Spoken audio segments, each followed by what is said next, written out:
And let's get ready to RPG! RPG! RPG! RPG! RPG! RPG! Hello, everyone. Good afternoon, or perhaps good evening if you're over in the other side of the pond. Welcome to the Knights of Last Call. My name is Derek Melinda, and today we are doing a special midday stream. We had a stream goal a couple weeks back before Gen Con, which was to support doing another EU-friendly, specifically an EU-friendly Daggerheart stream. And we are here today to talk about Daggerheart.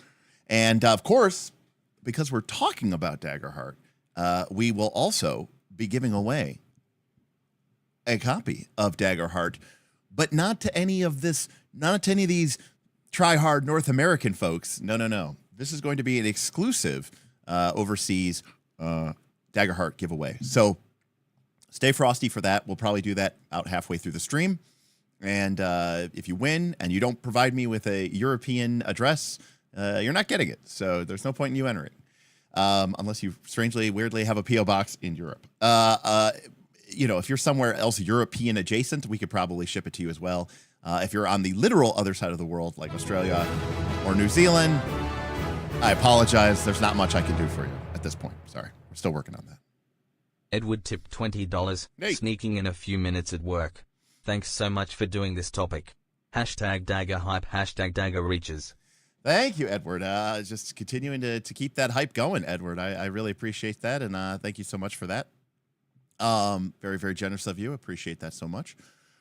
Edward is, of course, helping out our tip goal. We got 2 goals today, by the way. We have a super chat of 1 hour of bonus time, and we have a tip goal of a bonus stream, which is what I want to hack. What do I want to change in Daggerheart? Right? As much as I love this game, there are things that I would change, and some of it is I don't know how to change them. I'm new to this game. Everyone's new to this game. The people who made the game are new to the game, and so I thought it'd be a fun stream topic to just kind of talk about like why I want to change things, and not necessarily that they're bad or that they're problematic. It's just that I want to change them. So today we are going to be trying a new strategy, a new tactic, which is that we are going to be discussing. I originally made a list of 10, and I've put together this list over the last week or so. I wanted to do this stream. I was planning on doing this stream coming back from Gen Con last week, but Draw Steel dropped.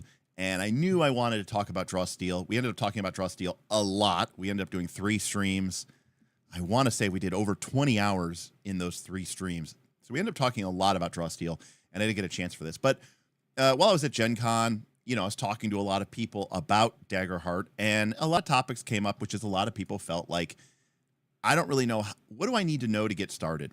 So my thought process was, let me put together a list of topics that I've seen come up in my own community, but also on Reddit and some other videos that I've seen people made, good-intentioned people, but maybe they missed some of the topic. So I put together a list of 10, and then today I was getting ready, and I was trying to put down some notes. So I do actually have some notes for this today, which is unusual for me. But I wanted to try to stay kind of topical. And then it hit me, why am I talking about doing 10? We should obviously do 12. So I gave the list to my patrons. They helped me fill in some of the blanks of things that maybe we're not talking about. And, of course, there's a lot of stuff that we could talk about. But this is a list of 12, right? 12 is the best number, with 12 things that we could talk about. But what I'm going to try to do today, the challenge, we have 12 topics, and I have set a timer that I want to keep under. Doesn't mean we're going to go exactly 15 minutes, but I want to keep under 15 minutes for each of these topics. The reason being, number 1, if we do that, 3 hours. Number 2 is that my goal, or I'm hoping, is that I can maybe chunk these out and make videos out of them, which will help with people who don't want to click on a 3-hour video, quite frankly. So if I can sort of stay on topic, maybe at least during that timer countdown, then we could be in luck. Now, that being said, we do have a super chat goal for 1 hour of bonus time. So if we want our usual tangents and random fun time with the patrons and community chat, we could try to still do that and have some time for that. But I'm trying to keep this thing, it's 2 o'clock. Most people are going to finish up here at in the Eastern time zone. Most people are going to be working till 5. Let's try to keep it, until 5. So that's 3 hours if we go 15 minutes on each topic. Now that's a challenge for me. Remember, other channels would just make these topics and make them 10 or 12 minute videos. It's going to be a challenge for me to keep it under that. So that's going to be the point of it. So again, super chat goal, tip goal. You can also support us over on Twitch by joining up and signing up there. You can follow us with your Amazon Prime sub there. And of course, if you really want to support us and be part of our community, you can check us out at patreon.com/Knights of Last Call. Now, is this a comprehensive be-all, end-all list? No, but it is, I think, some items that I want to talk about. So let's start with this. And right off the bat, I'm realizing you guys are going to see some of how this stuff gets made. You're going to see my timer screen. I apologize. Hold on a sec.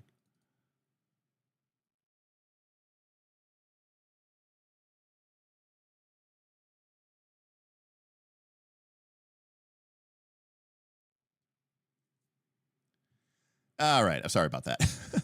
I just realized I was like, oh, that's going to be way too big. We just had a couple of super chats and tips, and I was trying to do stuff, and you guys are over here throwing tips and super chats. Just got here. Is that a 15-hour time limit? Good luck.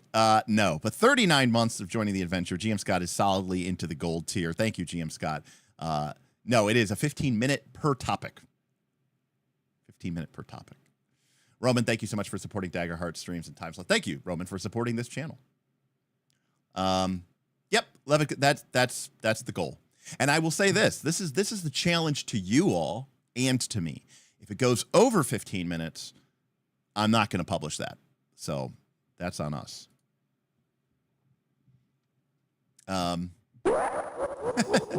Krister, we had tangents. Yes, please. Thank you so much for that, Krister. Appreciate you. Thank you so much. Super chat might be in the way of keeping it under 15 minutes and editing it. Well, that's the beauty of the thing. I'm recording this. So if we do get onto a well-tipped and well-supported super chat, I can pause the timer, and then I can edit that out of the whole thing, so that we don't completely eat up all of our time. All right. So, topic the first is understanding what Daggerheart isn't, right? What is Daggerheart not? And this really came up to me during the Draw Steel streams, where Draw Steel did a really great job of highlighting what this game is not about, and even gave suggestions about going and playing other games if you wanted to engage in those sort of activities. Now, like all game systems, Daggerheart can be bent or broken in certain places, but ultimately, there is a core ethos to the game. And the further and further you go astray from that, the more and more difficulty you're going to encounter. So I really want to sort of focus on what Daggerheart is not, and understand why you may not want to play Daggerheart, or why Daggerheart may not be right for you. Thank you all for last. I tried to super chat during the Shadowdark stream, but it didn't go through. Now I can give for both Shadowdark and Daggerheart. Thank you all for last. So again, these names get really, really complicated with the Shadowdark, Dark Heart, Darkest Heart, Heart Steel. Actually, Dark Heart would be kind of a cool hack of Shadowdark and Daggerheart. Shadowdark and Daggerheart. Call it Dark Heart. It's kind of cool. See what I did there? I paused the timer. All right. Right. So what is Daggerheart not? So Daggerheart is not just D&D with some narrative tokens. Okay. I fundamentally believe that games like Dungeons and Dragons and games like Pathfinder 2, and to a certain extent, even games like Draw Steel, are fundamentally based around this idea of campaign as a competition. Now, I know it may not seem that way, and not everybody uses the mechanics for that, but the game itself is built around this idea of the dungeon master or the game master setting a series of challenges that are sort of codified and balanced within the context of the system. The players then go and try to defeat those challenges so that they can overcome their goals. So they can achieve their goals. So that fundamental construct places the game master and the dungeon master sort of in a role of, my job here is to provide a challenge, to make this a difficult process. Now, the games have done a lot of lifting over the years to try to make it so that the players feel like they're challenged, but they're not actually being challenged. But I'm going to go out here and say that Daggerheart is not that. It is built fundamentally for narrative and emotional storytelling. The duality dice system is first and foremost designed to guide your characters through character arcs.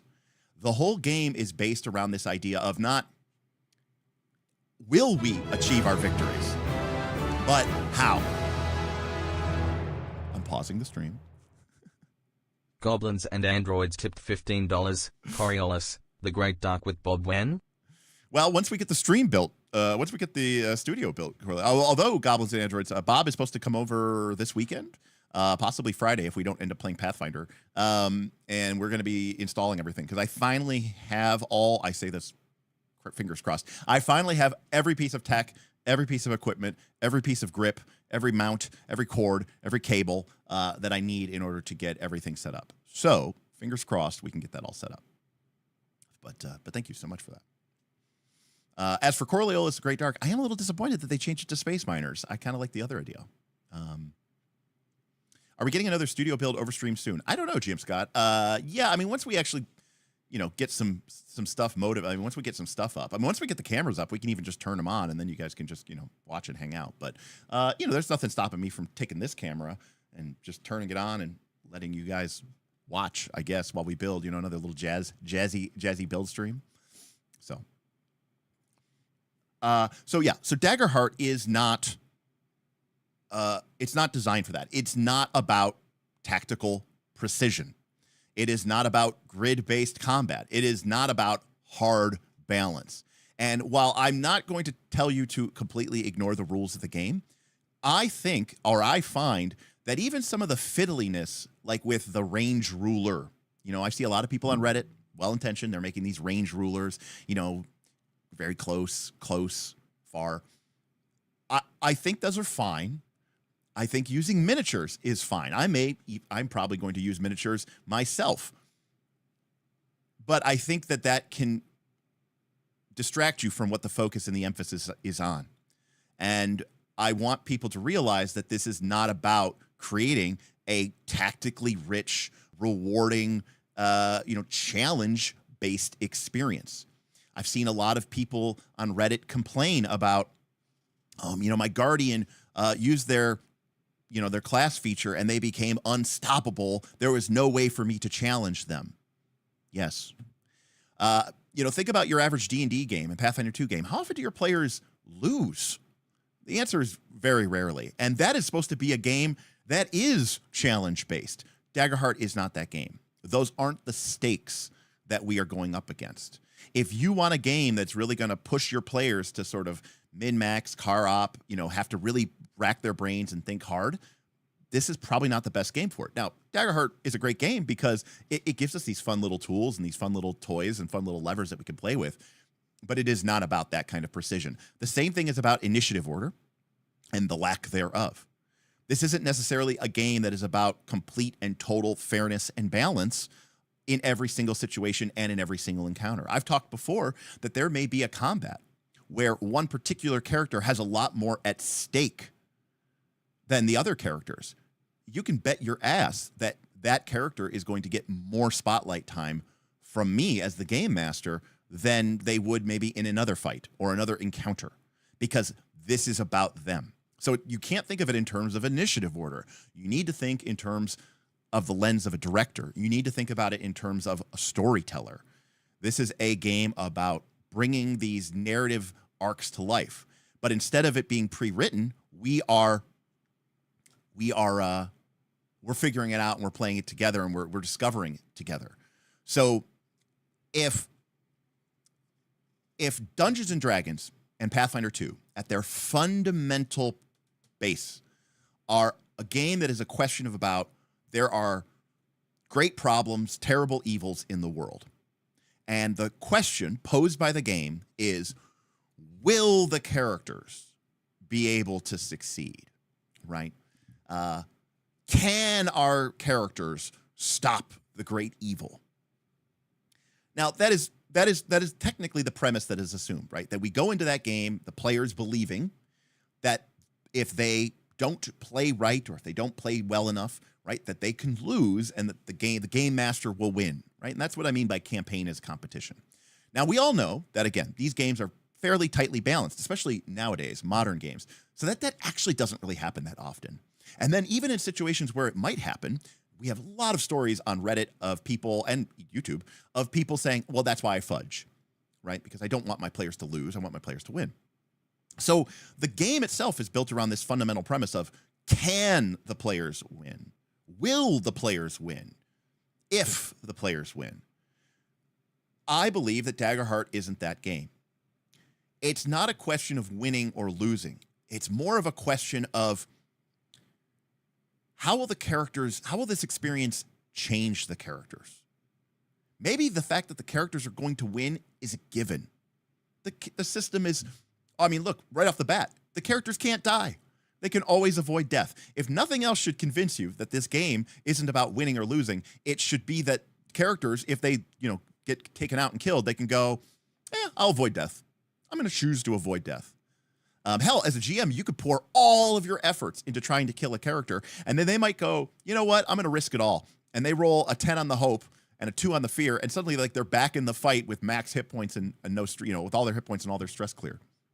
So clearly, balance and the question of can the players overcome this challenge is irrelevant.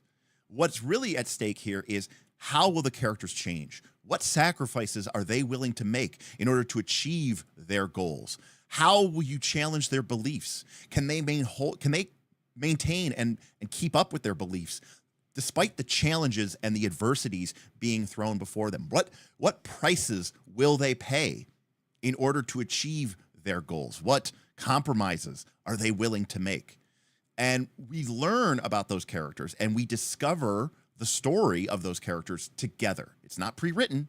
We discover it together. The dice help guide that story. So it is essentially a storytelling game in that kind of weird, wonky narrative sense.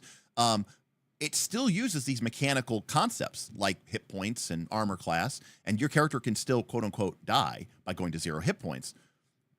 But because of the mechanics like fear and because of the mechanics like avoid death, those consequences are very much mitigated in a way that our traditional D20 fantasies don't. So really thinking about how can I make the fight harder, you might put all this effort into making the fight harder. You succeed, I guess, in wiping out the characters, and then they might all choose to avoid death. And so what was really the point of that? It sounds like you were just taking control of the situation and control of the narrative. You need to be more freeing and more open to experiences than that. There isn't all of the systems, the mechanics, the resources, the character choices, they are framed through drama and fiction, not math and not balance. It values this idea of the fiction. When we refer to the fiction, we refer to the world in which our characters are inhabiting. But there's also another element. See, if we were playing a very fully simulationist game, we would be worried about the fiction. And you might say, oh, wait, fiction, doesn't that have to do with like narrative and storytelling and arcs? No. When PBTA style and PBTA adjacent games talk about the fiction, what they mean is, what is the world in which our characters are inhabiting? How does it work? If I light a bridge on fire, then the bridge should probably burn down unless someone puts it out. And when the players come back there a couple weeks later, maybe the bridge is still destroyed, or maybe the town has started a new project to rebuild the bridge, and they're very mad at the players because they wantonly destroyed the bridge in their fight and they were throwing fireballs around when they shouldn't have been, or something like that nature, right? The world has this sort of internal consistency. So that's the fiction. And believe it or not, that is really important to simulation style games, to verisimilitude, right? To the suspension of disbelief. Daggerheart has that. It calls itself a fiction first game, and you should respect that. But that term is a little bit misleading because Daggerheart has another pillar. And the other pillar is narrativism. Daggerheart wants you to make decisions that not only respect the fiction, but fill the characters' lives with excitement and adventure and danger. You want to make sure that things don't literally seem like they're Deus Ex Machina and, things are dropping out of the skies just in order to, ratchet up the tension and ratchet up the stress. But make no mistake, as a game master, your job is to create high drama. Your job is to create high stakes. As a player, your job is to embrace that. Your job isn't to try to make the situation automatic and easy. You want to create conflicted characters, tense moments, dramatic moments. And you should be leaning into that, not trying to avoid that, and certainly not trying to optimize your way out of it. And we'll get into some of these and some of the later tips and hints. But I think fundamentally reframing this is a way of contextualizing it. I think a lot of players and a lot of GMs think about RPGs as winning. Am I winning or am I losing? Some players think my job is to win. Some GMs think their job is to win. I guess that's pretty bad. But most GMs think it's their job to lose. And you shouldn't be thinking in terms of winning or losing or planning tightly and trying to keep things in a specific. You should just react. What is happening? What is going on? What is the logical step that follows? Make the move that follows. That's an old, I don't know if it's in Daggerheart, but it's in PBTA. Make the move that follows and do it with a mindset of respecting the reality that you guys are, the shared reality that you're creating, but also do it with a mind towards creating excitement, adventure, magic, drama, tension, emotional investment. Make it funny, make it endearing, make it revolting, but create these sort of, moments that your players can react to. You might not be able to control how your players react, but you can at least try to create situations that will give them something to really ponder about. And so ultimately, I really want to highlight that Daggerheart is not, even though you might be playing your D&D game and you're trying to lean into that style of play, realize that the system at its forefront is a game, in my opinion, about winning and losing. They may have changed the math a lot since 1974, and they've really tried to create a lot of, we'll call them safety nets, right? Death saving throws and 3 death saving, you die, but no, you're not dead. You have to fail 3 death saving throws, right? They've added all these layers on top of the game to try to keep it so that it's harder to die. But the fact of the matter is you can. And players have really become very triggered to that. And a lot of times a TPK or something to that nature can end a campaign. And it is I respect the hell out of GMs who really struggle with this issue because they feel like their job is to push the players, to challenge the players, especially in the combat mode of their game. But they also know in the back of their mind, or maybe even at the forefront, that if I do succeed at killing these players, I may destroy my game with it. That's a very tough tightrope to walk. And it's a reason why I think so many GMs embrace fudging. So the last thing I'm going to say on this topic is this is a game where you absolutely have no reason to fudge. This is not that game. This is a game where you can do all of your fudging out in front of the screen and really just let people see what's going on. And we'll talk about this when we get into the topic about, learning to love failure. But when your players realize that it's not about winning and losing, and it's going to take time. It's going to take time. But slowly but surely, you need to rebuild that trust so that the players can feel that they are in a place where they can express themselves, and it's not about feeling like they need to perform at a certain level, or the entire campaign may end. And maybe it's their fault because they chose the wrong spell or they didn't take a feat that they were supposed to take. So Daggerheart is really about exploring that space and being more interested in storytelling than it is winning. So that's what I have to say about understanding what Daggerheart isn't. And for context on that, Daggerheart goes into great detail about what it is, but I really want to highlight what it's not. And Draw Steel did a great job of this, and I really wanted to highlight that as well. So, all right. One down. I didn't put a timer in. When we did all books ranked, we had a timer. and it would go beep, beep, beep, beep, beep. Just real quick, I did see a lot of chats going by, and obviously I'm paying this. So, Boyko, Deus Ex Machina is a literary term. It means machine god. It literally means like when the players are losing, and suddenly, an angel appears, and he's like, oh, I was just passing by, and I decided to come help you out and save you. It's like where you swoop in with a very obvious, like, the heroes are going to die, and this thing happens, and now they don't. That's generally what it means in that. But yes, I agree. Daggerheart is not for adversarial DMing. Normally I don't really. So fun is a relative term. I think you could have an intense session where what the players are fighting for, maybe they lose, right? The game doesn't end, but they lose, that their loved one dies. And God knows in Daggerheart, that's a big thing. Resurrection magic is not common, if not even available. What did I say? Deus Ex Machina? It's not Deus Ex Machina? I thought it was Deus Ex Machina. Hold on a sec. Oh, is it Deus? Oh, I said do. Okay, it's Deus Ex Machina. Got it. God. I know it's machine god. I see. You were making fun of me that way. All right. Deus.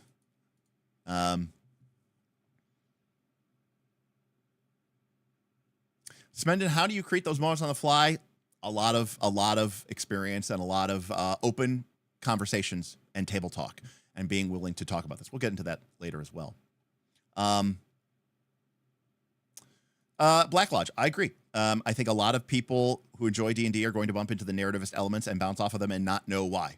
Correct. And it's because, by the way, I'm not trying to say that this style of play is superior. I like being challenged. I like war games. I used to play Magic the Gathering. I attempted to play it professionally, right? Which is playing a game for money, and I paid entry fees. I flew all over the world to play. So I like challenge. I like being sort of like throw down the gauntlet, let's go. In fact, some of my problem with some of these modern systems is that the games are too balanced to me winning. It's like, it's not much of a sporting event if I'm 99% chance to win this fight. Like, come on, let me, I want to put up my dukes. I want to build a cool character. I want to engage against the GM, pit you against me. I also like games like Gloomhaven or Descent, which are literally, in the case of Descent, literally adversarial. And some people really enjoy that. Some people also really enjoy highly immersive games, very high levels of verisimilitude. And when you start making decisions that are because this would make for a good story, that can really send them off in a wrong direction as well. And Smendon, that is absolutely, it's a tough thing to do, right? To push players but not TPK them. It's a very thin line.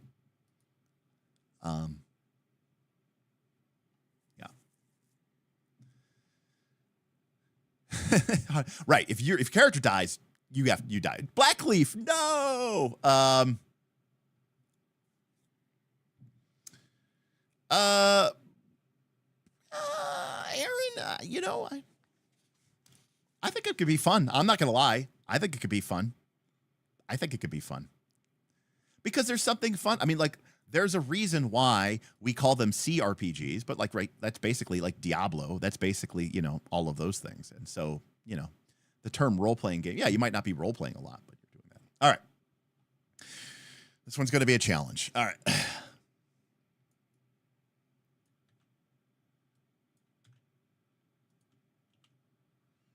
All right. So it kind of went off the screen here, but all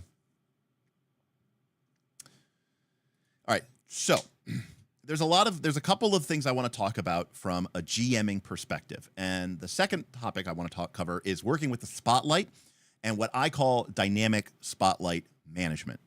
This is where I am going to break with the Daggerheart folks a little bit. And I believe that you are going to be better served. Your game is going to be better served. And I think your players, especially new players, are going to be better served if you use the following guidelines for managing the spotlight.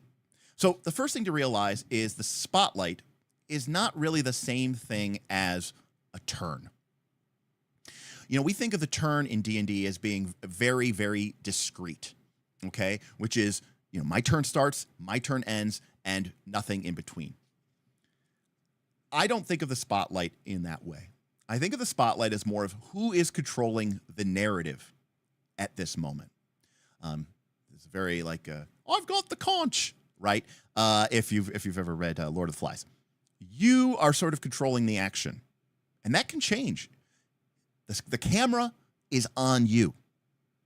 It's your time to make a quippy one-liner. It's your time to do some sort of dramatic, cool Avenger-style move. But ultimately, that camera is going to shift. Now,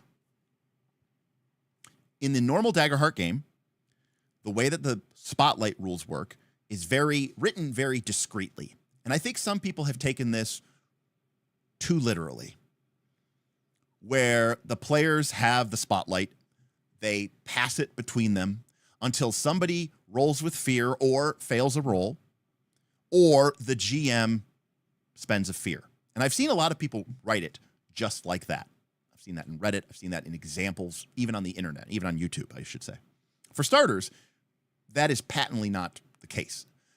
The real answer is that the GM can and should take the spotlight whenever they want, but they could take the spotlight, and they will take the spotlight not only when they spend a fear or when the players roll with fear or when the players fail a roll, but also whenever the players are looking to you to see what happens, whenever the players give you a golden opportunity, or whenever there are natural consequences that would follow from the player's actions. Now, I know that might seem weird to consider these things GM moves.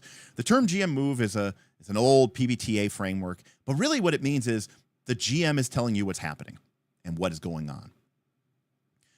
My core belief is that as the director of this story, the GM can do a lot better of a job of sending the spotlight to where it needs to be. And what that means is a couple of things. Number one, during combat or during moments of extreme tension, I like to control the spotlight. I view giving the players the opportunity to sort of decide amongst themselves who should do what is almost more of like an indication that we aren't in a very tense situation, that we have a lot of time. You could think of it as in character and out of character. We have time to sort of discuss our options and figure out what the best move is and all these other factors, okay? I don't think that moments of combat or, tension, a chase are those times. So as a GM, what I like to do is I control the spotlight. So for example, after a player, whether it's me or another player, PC, finishes a move or does something, similarly, I'm thinking about it in terms of a director. And I might cut to Aaron and I might say, all right, Aaron, you finish casting the fireball and it rips through the ranks of the minions. Krister, what are you doing? Because Aaron rolled with hope and I want to keep the, the sort of the story moving. And I go, Krister, the fireball is streaking through the air, about to rip apart the minions. What are you doing? And Krister's like, oh, okay, I need to go. Instead of the action stopping and the players going, who should go next? Who should keep going? Do you want to go? No.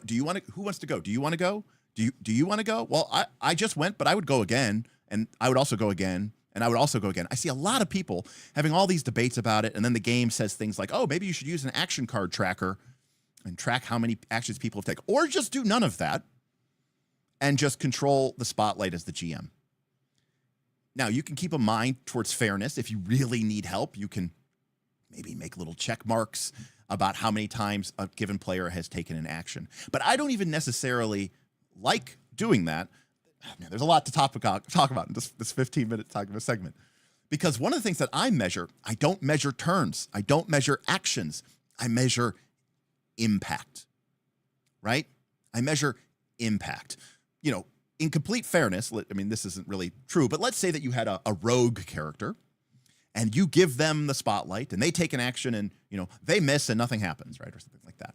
And then you give them another action and they miss and nothing happens. And you give them another action and they miss and nothing happens. So they've taken 3 turns and they've done nothing. And then meanwhile, you've spotlighted the wizard 3 times and they have casted fireball 3 times. and they have ripped through a group of minions. They blew up a bunch of standard monsters that were standing too close to each other, and they wiped out a siege engine that was being brought to bear during the fire. And you're like, okay, so they've each taken 3 actions. They've each taken 3 moves. But did they have equal weight? And the answer is no. So we need to divorce ourselves from that D&D mentality. D&D mentality is very, it's almost very conservatism, right? Like it's like, hey, I gave everybody an equal chance. You had 3 turns, you had 3 turns. Not my fault that you didn't take advantage of those 3 turns and that you missed a lot. Maybe you should make a better character and get good, son.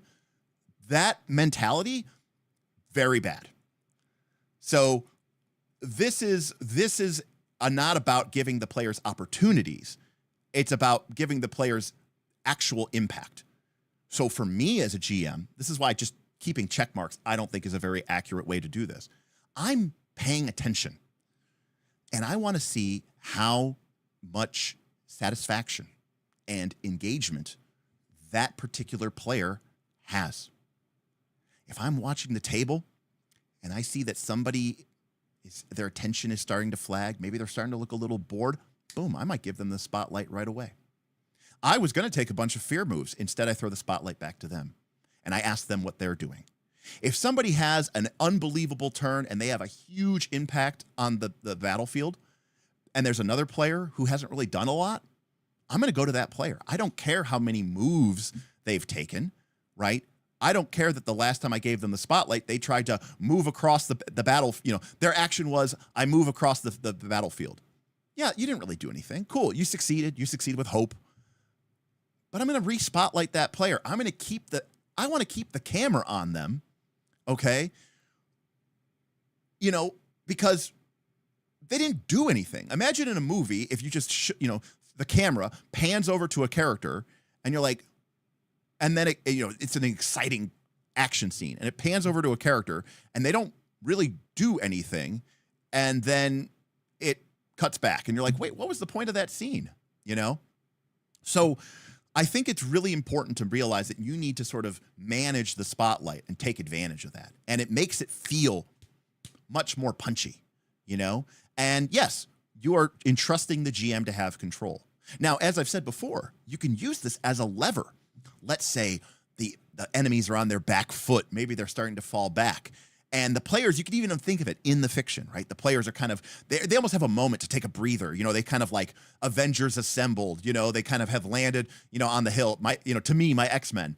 And they actually have a brief moment to sort of do like that scene in the first Avengers movie where they're in the middle of a combat, but they kind of regroup and, Captain America calls out the things, Hawkeye, call out strays, Stark, blasted or turned to ash, Hulk, smash, right? In that world, the Avengers have sort of gained the initiative. They've gained the momentum. And now as a GM, I might turn to the player group and kind of give them in game and out of game a moment to sort of strategize and table talk. And it'll feel like, okay, we have a breather here. We have a moment to discuss. It's not as hectic. It's not as panicked. We can actually kind of think about our strategy a little bit. Okay. And then we can press into it. But if you run, we have Elia in chat who says, if you run Spotlight by committee, I promise you, combat is going to slow down and it's going to be a horrible, terrible grind. It's one of the reasons I don't like some of the popcorn initiative systems where it's like, oh, the players will decide who goes next. That's great in theory, but it tends to lead to a lot of, consensus. So as a result of that, I think that's really important. But the other thing that's really important is, as a GM, when you're managing that spotlight, realize that just because it's a player's turn doesn't mean that you can't interrupt them and ask another player what they're doing. So another thing that I do with my spotlight management is I kind of do what I will call, half activations, where I might give the term, give the spotlight to Elia, and I say, Elia, what are you doing? And Elia says, I'm going to move forward and I'm going to cast Fireball and I'm going to rip in through those ranks of minions. Now, normally the spotlight would stay on her and we would resolve her duality roll and we would see what result it got, fear, hope, success, whatever. Then we would proceed to the next player. That's the way that standard D&D terms. But we don't have to think like that anymore because there's no initiative order. So now that I've confirmed what Alia's doing, right? And we can think of it in the fiction. She's starting to weave fire magic. It's starting to gather around her. I can then whip pan and I can cut to, Zen Bullet. And I could say, Zen, Alia's beginning to draw fire into herself to cast a fireball on those minions. What are you doing while she's doing that? And then Zen Bullet tells me what he's doing. And then I cut back to Alia and have her make her roll. And then we see the results of that. And that informs the fiction of what happens with what Zen Bullet's doing.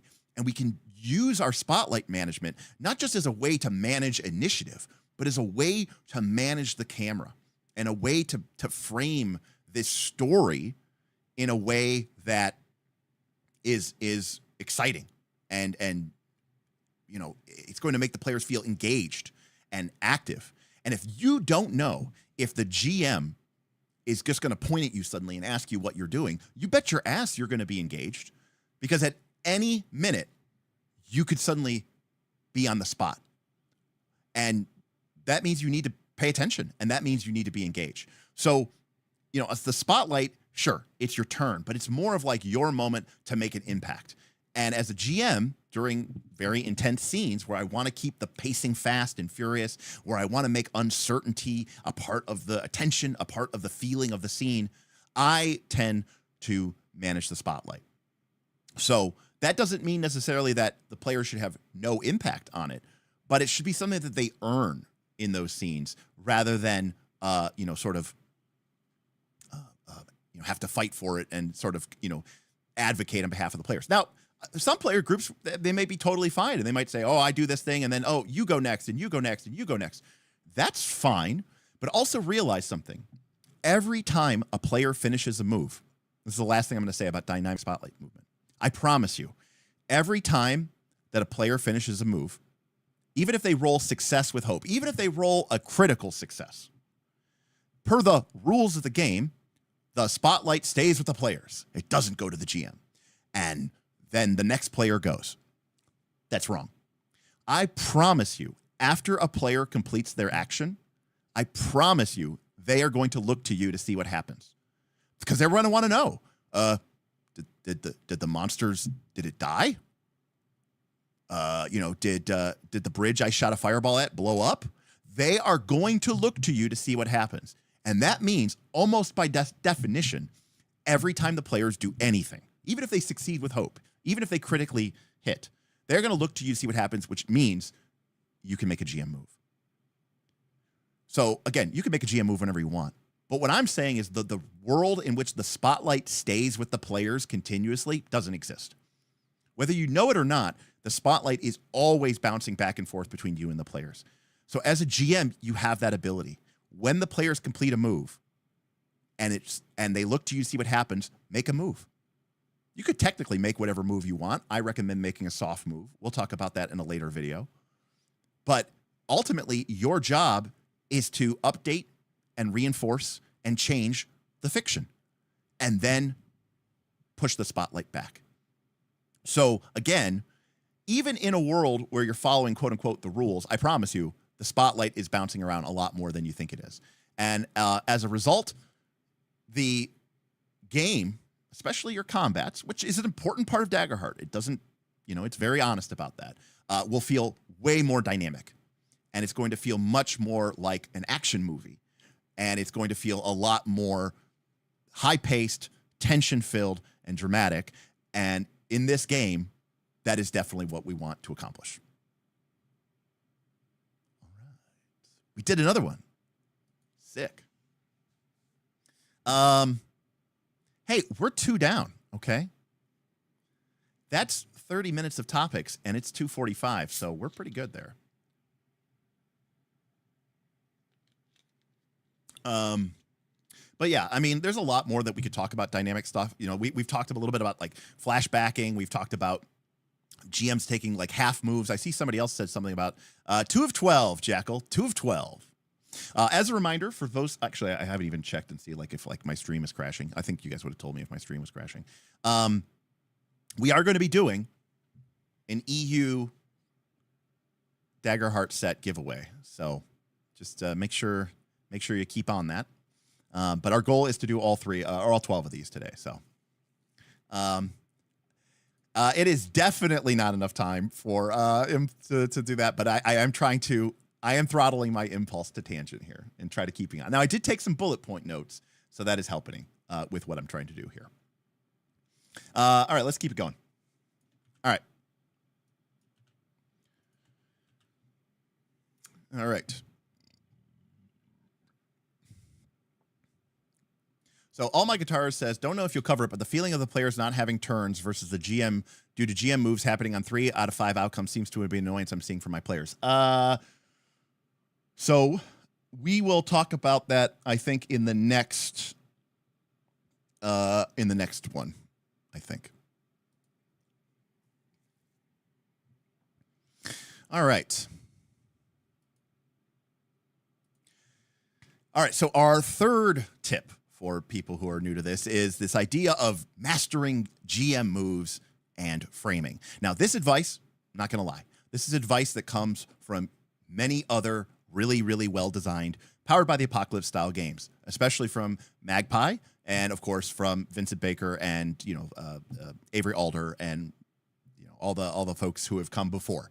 So GM moves is a bullshit term. It was made up by people from the Forge. Sorry, Baker, I love you. But it was made up by Vincent Baker to sound smart and clever. And honestly, it's a terrible name. There's a lot of things in PBTA language that I love. I love the mechanics, but a lot of the language is really, really bad. The fact of the matter is a GM move just means you're talking. It just means that you're doing something. The list that they give you in all these games is not prescriptive. It's descriptive. It means that it's not literally saying you have to do one of these 10 things and nothing else. It's saying, as the GM, when the players when it's your turn to do something, and that could mean because the players are looking at you. So if the players say, I look around the room, what do I see? And then you say, you see an ancient crypt, maybe once dedicated to a god of good or light, but it's been terribly defaced through years of occupation by foul creatures in the dark. The holy symbol that once may have adorned the altar has been broken and shattered, and ancient graffiti and filth cover the altar. Guess what? You just made a GM move. You're like, wait, I just made a GM move? Yeah, that was a GM move. I know, it's bullshit, right? GM moves are bullshit. Showing them what's happening. When the player says, hey, can I climb down that, when that player say, can I climb down that pit? And I go, yeah, do you have a rope? And they say, yeah. And I go, yeah, you can do it, no problem. Guess what? I just did the, ask them a cost, tell them the cost and ask, because I said, do you have a rope? Yes. Then you can do it. If you don't, well, then it's dangerous and maybe we have to make a roll. That is a GM move. It doesn't seem like a GM move, but it is. So GM moves are kind of bullshit. So, for starters, don't get hung up on the term, okay? It's a way to sort of think about doing what you're doing with intention. That I will agree to, okay? It is about learning to game master with intention. Unlike some of the other games that you may have played, games that are powered by the Apocalypse or inspired by Powered by the Apocalypse, as Daggerheart is, have principles and agendas. These are games that want you to be about something. The game asks you, in fact, dare I say, it demands that you make your game follow these principles and agendas. And Daggerheart, very intelligently, even allows these agendas and principles to change depending on your campaign frame.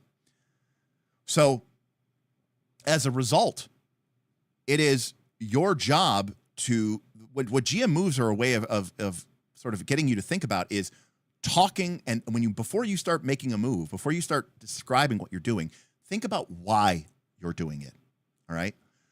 Think about how you can use this moment at the table to push your agenda forward. So rather than being focused on GM moves, you should be focused on your agenda. And you should be focused on your players. and you should be focused on their and your principles, right? And asking yourself, what does this move do? There's an old screenwriting thing which says, right, like no scene is worth a movie, no line of dialogue is worth a scene. A good editor, you are with your players a very limited amount of time, and you should be cutting through the bullshit as much as you can, and you should make every minute count. Now, when I was a younger lad, my friends and I would play D&D on like Wednesday, Friday, Saturday, like almost every week, and it would be like 7-hour sessions. And so we were playing like 21 hours a week, and I could afford to have a session or even an entire week's worth of sessions, 20 hours worth of sessions, be literally almost nothing. Now, 20 hours worth of sessions might honestly take me 4 to 5 months to get through. I mean, these days, it feels like it. So this is about thinking through the lens. If what we were talking about before, about spotlight management, was really about thinking about as a good director or a good cinematographer, GM moves and framing are about being a good editor. So what does it mean to make a GM move? It means you need to think about what does this point does this serve in the ongoing scene and wider story, and how soft and how hard should I make the move? Don't worry about the specific moves, like separate them or reveal danger or show them the cost. You can. They're on your GM screen, or you can write them out. You can learn to sort of, think about them in that context. But I think you should really more focus on doing soft and hard. Is this a move that is going to really stick it to the players and put them in a incredibly tough spot, or to immediately show them the consequences of their actions? They already jumped off the cliff, and now I'm going to show them what happens. You take damage. Or is this a move in which I want to show the players how the world reacts and maybe set up a potentially dangerous situation, but not immediately follow through with that and give the players a chance to respond? This soft versus hard move paradigm is the most important thing that you could do, okay? Because as a result of that, when the players do something and you respond with a hard move, the players will begin to realize by association that doing that action has consequences, and they may then reconsider that action. They may do something different. They may be more cautious. They may be more careful. If you respond with a soft move, then the players will likely not feel as immediately punished by their action, and instead will feel like the game is still in their control. So the difference between this is me saying the hard move is the goblins surround you and begin stabbing you, and I'm making attack rolls, right? Let's say they're minions, right? I activate a group of minions, the goblins move in, they surround you, and they begin stabbing you, and I'm making attack rolls. That's a hard move because the die is cast, the players are going to take damage if I roll high enough. A soft move would be me telling Smendon, a group of goblins is rushing towards you, beginning to move left and right to surround you. Now, did I just activate the goblins? No. Did I spotlight the goblins? No. I'm fictionally describing that they are moving around you. And now I go to Smendon, what do you do? Now, in both of those situations, the goblins are racing forward and they're going to try to attack you. But the difference between the hard move and the soft move is that in the soft move, I am giving Smendon, or maybe I'm giving a guardian in the party or something, a chance to do something about it before that badness comes through. And once the badness comes through, right, the die is cast. Additionally, this is sort of a tangent, but in Powered by the Apocalypse games, when a GM makes a hard move, it's really hard. It's just like, oh, you didn't do that thing? The orc hits you, does damage, you take the damage. There's no attack roll. The GM doesn't make an attack roll in Dungeon World, for example. If the GM says you're taking damage, you're just taking damage. But in Daggerheart, we have things like the monsters making an attack roll, or an adversary making an attack roll, or the players making a reaction roll. So actually, you can be really hard because the players are still going to have a good chance of avoiding that, but the attack could miss. If I said the goblins surround you and they all stab you for 6 damage, that might be like the hard move from a Dungeon World game, and you just take the 6 damage. There's no recourse. I'm making the hard move. Whereas I could describe that and do that in Daggerheart and roll low on my D20 and end up doing, they miss. You were awesome and you parry all their attacks and you look like a badass. And so you can actually be kind of hard. You could be harder than you might even be in a PBTA game because there's this extra layer of protection. So in that respect, activating an adversary and getting them to do attacking is kind of a medium move. It's not really hard. It's kind of soft, but it's kind of between because they can miss. So if those are moves, the other thing to do as a GM and when you're thinking about as a sort of an editor is framing, right? Do not feel like you need to show every aspect of every scene.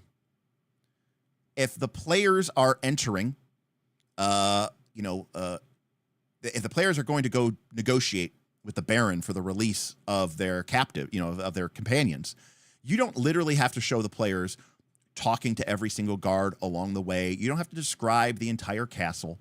You can just, boom, cut right to the Baron's audience chamber. In fact, you could even cut in media res. And I can say, the Baron, suddenly we're just there and the Baron says, now, I've granted you an audience. What do you want? If you're here for your companions, they are writ to die. And now I can say, and then I told the players, and what do you do? And now we're in that scene and we've cut through all that. So hard framing puts the players in the spot. You're cutting out the FBT, you're cutting out to sort of cut to the action, cut to the chase. Rayo Man says, eliminate the shoe leather, like in movies and TV shows. And I agree with that, Rayo Man. Again, maybe you all have a lot more time to play than I do, in which case, awesome. And you can really, explore the space. I don't have that kind of time. So for me, it's really important as a GM is to think about, does this scene need to happen? Can we cut through it? Can we cut to the part that matters? Can we get to the part that matters? It's the same thing true with a combat. Because we're not here to sort of figure out if the PC's HP are going to deplete over the period of time before they earn enough experience points from gathering treasure from the dungeon so that they can level up. It's, if the combat's not interesting anymore, then we can just say it's over and we can move to the next thing, And I think that's an important skill to sort of manage. So again, you want to think about this in terms of story beats. You want to think about this in terms of advancing the plot. Now, again, what is the plot? It's not pre-written. We're sort of figuring out as we go along. And I think this becomes more important if you are on a limited time frame. I know that there are people out there who just want to, talk about the weather in character. And I have complete respect for you. But if you're on a limited time crunch, I would learn to sort of, as a GM, take more control of your story and take more control of the camera and take more control of the editing room. So when you think about the GM moves, don't get caught up on the nomenclature. When in doubt, pick a couple that you like, that you feel like comfortable with, maybe, separating them, showing them danger, showing them signs of approaching danger, and make those your defaults. And when in doubt, like, again, if there's 12 or 14 of them, maybe you get around to using them. But, try to learn 3 of them. And maybe only use 3 or 4 of them for the first handful of sessions that you play, right? And figure that out. And get comfortable calling for those moves and using those moves and using that idea of escalating. The reason why those GM moves are written in the book is because those moves tend to be very good at promoting your agenda, at pushing the characters towards adventure, at putting them into excitement, pushing them towards danger, fantasy, adventure, excitement, all that jazz, right? But when you're doing that, don't just say your move, right? Make it part of the fiction. Describe it. I mean, if you want to, even as you're sort of teaching your players, I suppose, if you really want to do this. In fact, this is one of the things I want to do in my actual play is, you can make a move and describe it in the fiction, right? As I describe that a squadron of orc reinforcements crosses the burning bridge to join the fray. And I tell them I'm showing signs of an approaching danger. I can tell my players that, to help everybody get more comfortable with what's going on. But you don't really need to. Ultimately, I would think, is that your goal is to get players to sort of think about the game in the terms of the narrative, and to think about what's going on in the fiction, and to ultimately sort of root themselves in that perspective. Now, you can absolutely take a step back and say in a moment, if you're really caught up for it, hey, players, what would be cool here? And now some players are not going to be comfortable with this. But one of the things that we can start to do is figure out ways to make our players feel like they have more of a say in the ongoing narrative. And while it is something that I don't do as much, because I'm pretty comfortable making GM moves, I will sometimes say, hey, the orc is going to, the orc pushes their attack on you. I don't know, something bad happens to you. What is it? And the player might go, I don't know, maybe my weapon breaks. And I go, yeah, that's cool. We'll go with that. Your weapon breaks. And you're like, why would a player ever want their weapon to break? If you're, this goes back to the previous step, which you can go watch, in the prior thing, which is, it's not about winning or losing. It's about creating a cool moment, whether your player character is affected by it or not. So we could do a whole video on GM moves and framing.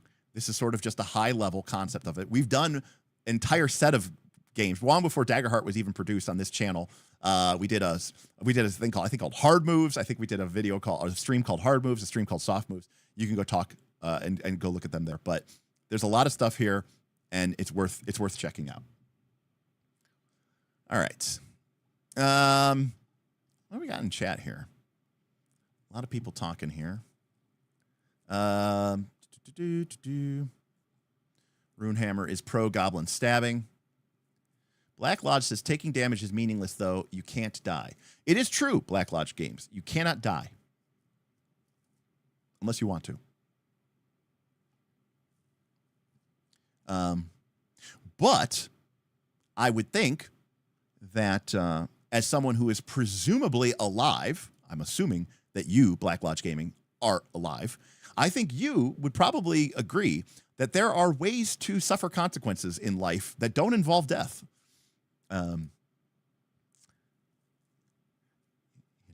someone who was recently laid off, a couple months ago, who had my dad die, it's life can throw some consequences at you that don't necessarily involve dying. So, and especially when you're a big damn hero, I think that in some cases, yes, exactly, failure can be worse than death. In fact, one of the great caveats of this game is that sometimes a player may choose to die if it means that they don't fail. In fact, kind of as a side tangent, I personally think that the rules for Blaze of Glory should be stronger. I think they should be more Fabula Ultima-esque, or even take a page out of Professor Dungeon Master's upcoming Deathbringer rule, which is like, if you go Blaze of Glory, now obviously Deathbringer is a very different game than Daggerheart, but and they're still working on it. But I kind of like the idea of, like, if you go Blaze of Glory, you're at 0 hit points. Your character is essentially dead, and you will die at the end of this encounter.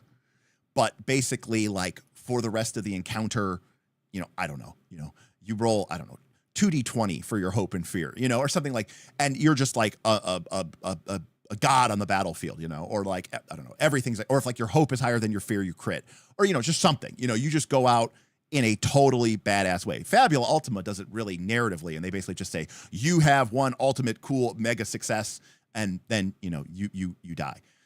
Either way, I think just the next thing you do is crit and then die, I think is a little weak for Blaze of Glory. And I think the game could be a little bit stronger. That.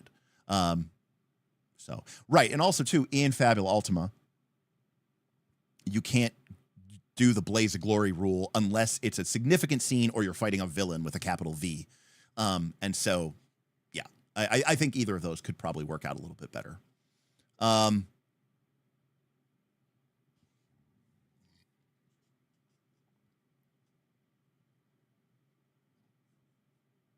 Yeah, I'm just bouncing my knee. Sorry. I'll try not to do that.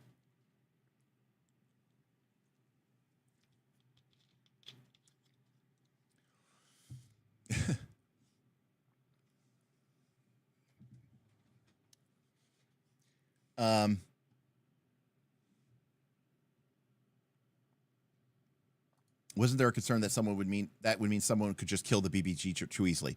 Right. Whereas again, this idea that like the GM is also bound by those same rules, right? Like the player, and again, it's not about you taking away something from the players. If the player is like, okay, I'm going to go out in a blaze of glory, and I'm like, okay, and I'm going to spend a bunch of fear, and you succeed, the villain is driven off and doesn't destroy the town, and the party is saved from the ravages of it, and the villain is mortally wounded and has to retreat. Cool, you have your moment. But no, like their death is not an option at this point in time. Again, it's really about creating stories rather than can we win or not. That's fine. There's different games for that, and you should definitely go play.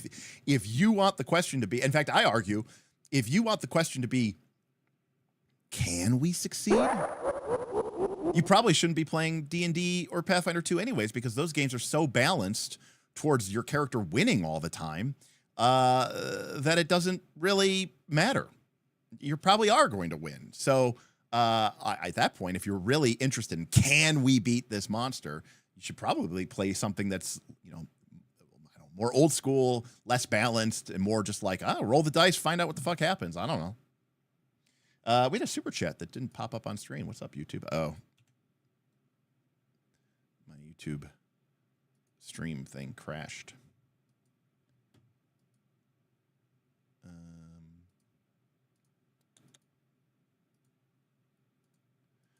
Lord Kyler, sorry about that. Lord Kyler said $10. Looking forward to starting our first mini game of Daggerheart in the next month. Appreciate these running the game talks. Yeah, fantastic. Yeah, so the way that this works is that I have a screen.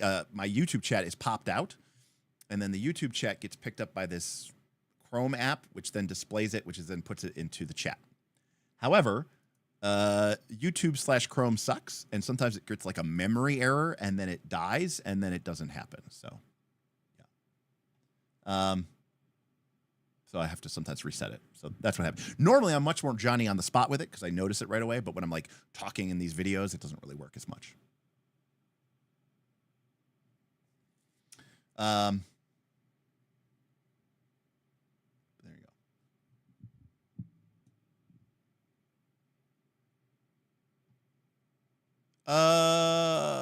I don't know, Henrique. I'll probably ask my patrons to see what they want to do. Yeah, I think you could totally use the fear, like Ultima points in Fabula Ultima. Yeah, why not?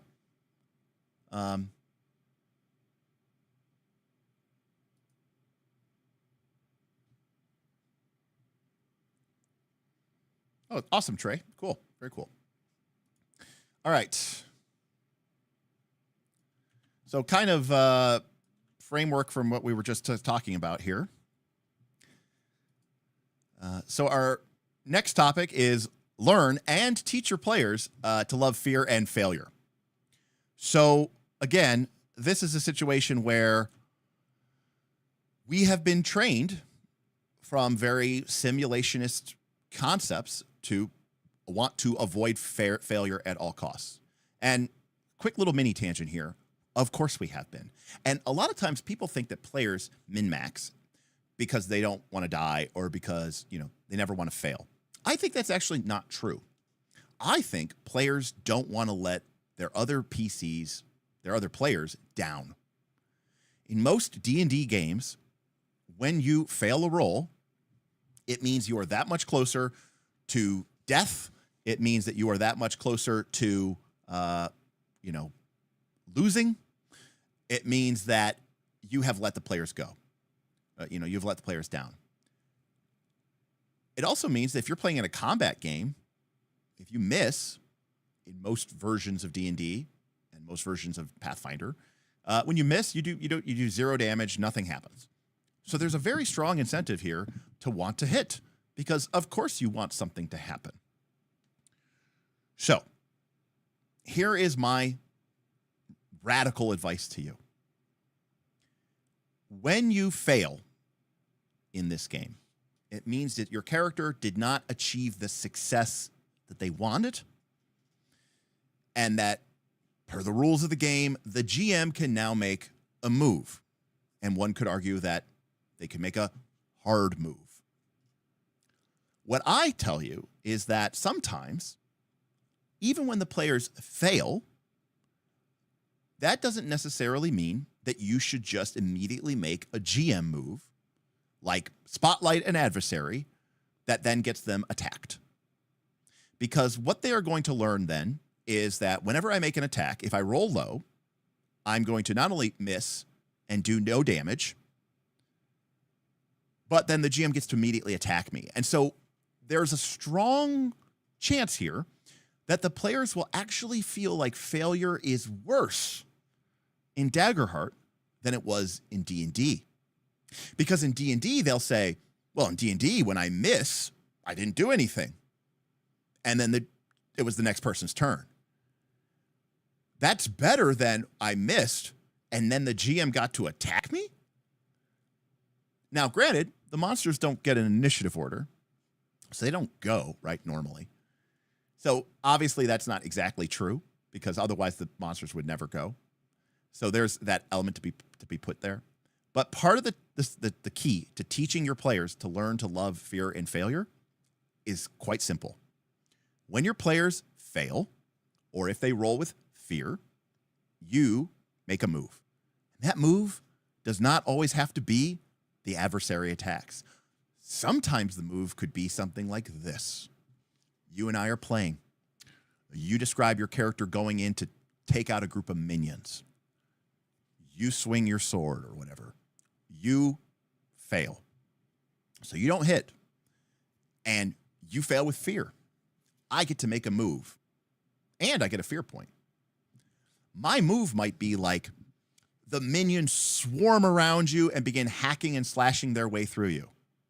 If you want, mark 2 stress and you can kill them all. That was my move. I got to make whatever move I wanted to make as a GM. And my move was to offer that player an opportunity with a cost. Why? Because they failed. What they wanted to do was kill the minions with no cost. They wanted to kill the minions, I'm sure, with hope. Mark a hope point, succeed. The GM doesn't get to go. That didn't happen. But you know what? These are minions. That character, that's a badass warrior. I don't want him to miss. I don't want him to do nothing. I want there to be consequences for his failure. I want to, at this point in the scene, I want to give him something to do with. Learn to use failure to highlight how awesome your players are. Don't always just go to the radically hard extreme. The biggest mistake I have seen with people in this game is, especially in combat, is whenever the players fail, or whenever the players roll with fear, or whenever the GM spends a fear token, is and a monster attacks, and a monster attacks, and a monster's attack, and a monster's attack.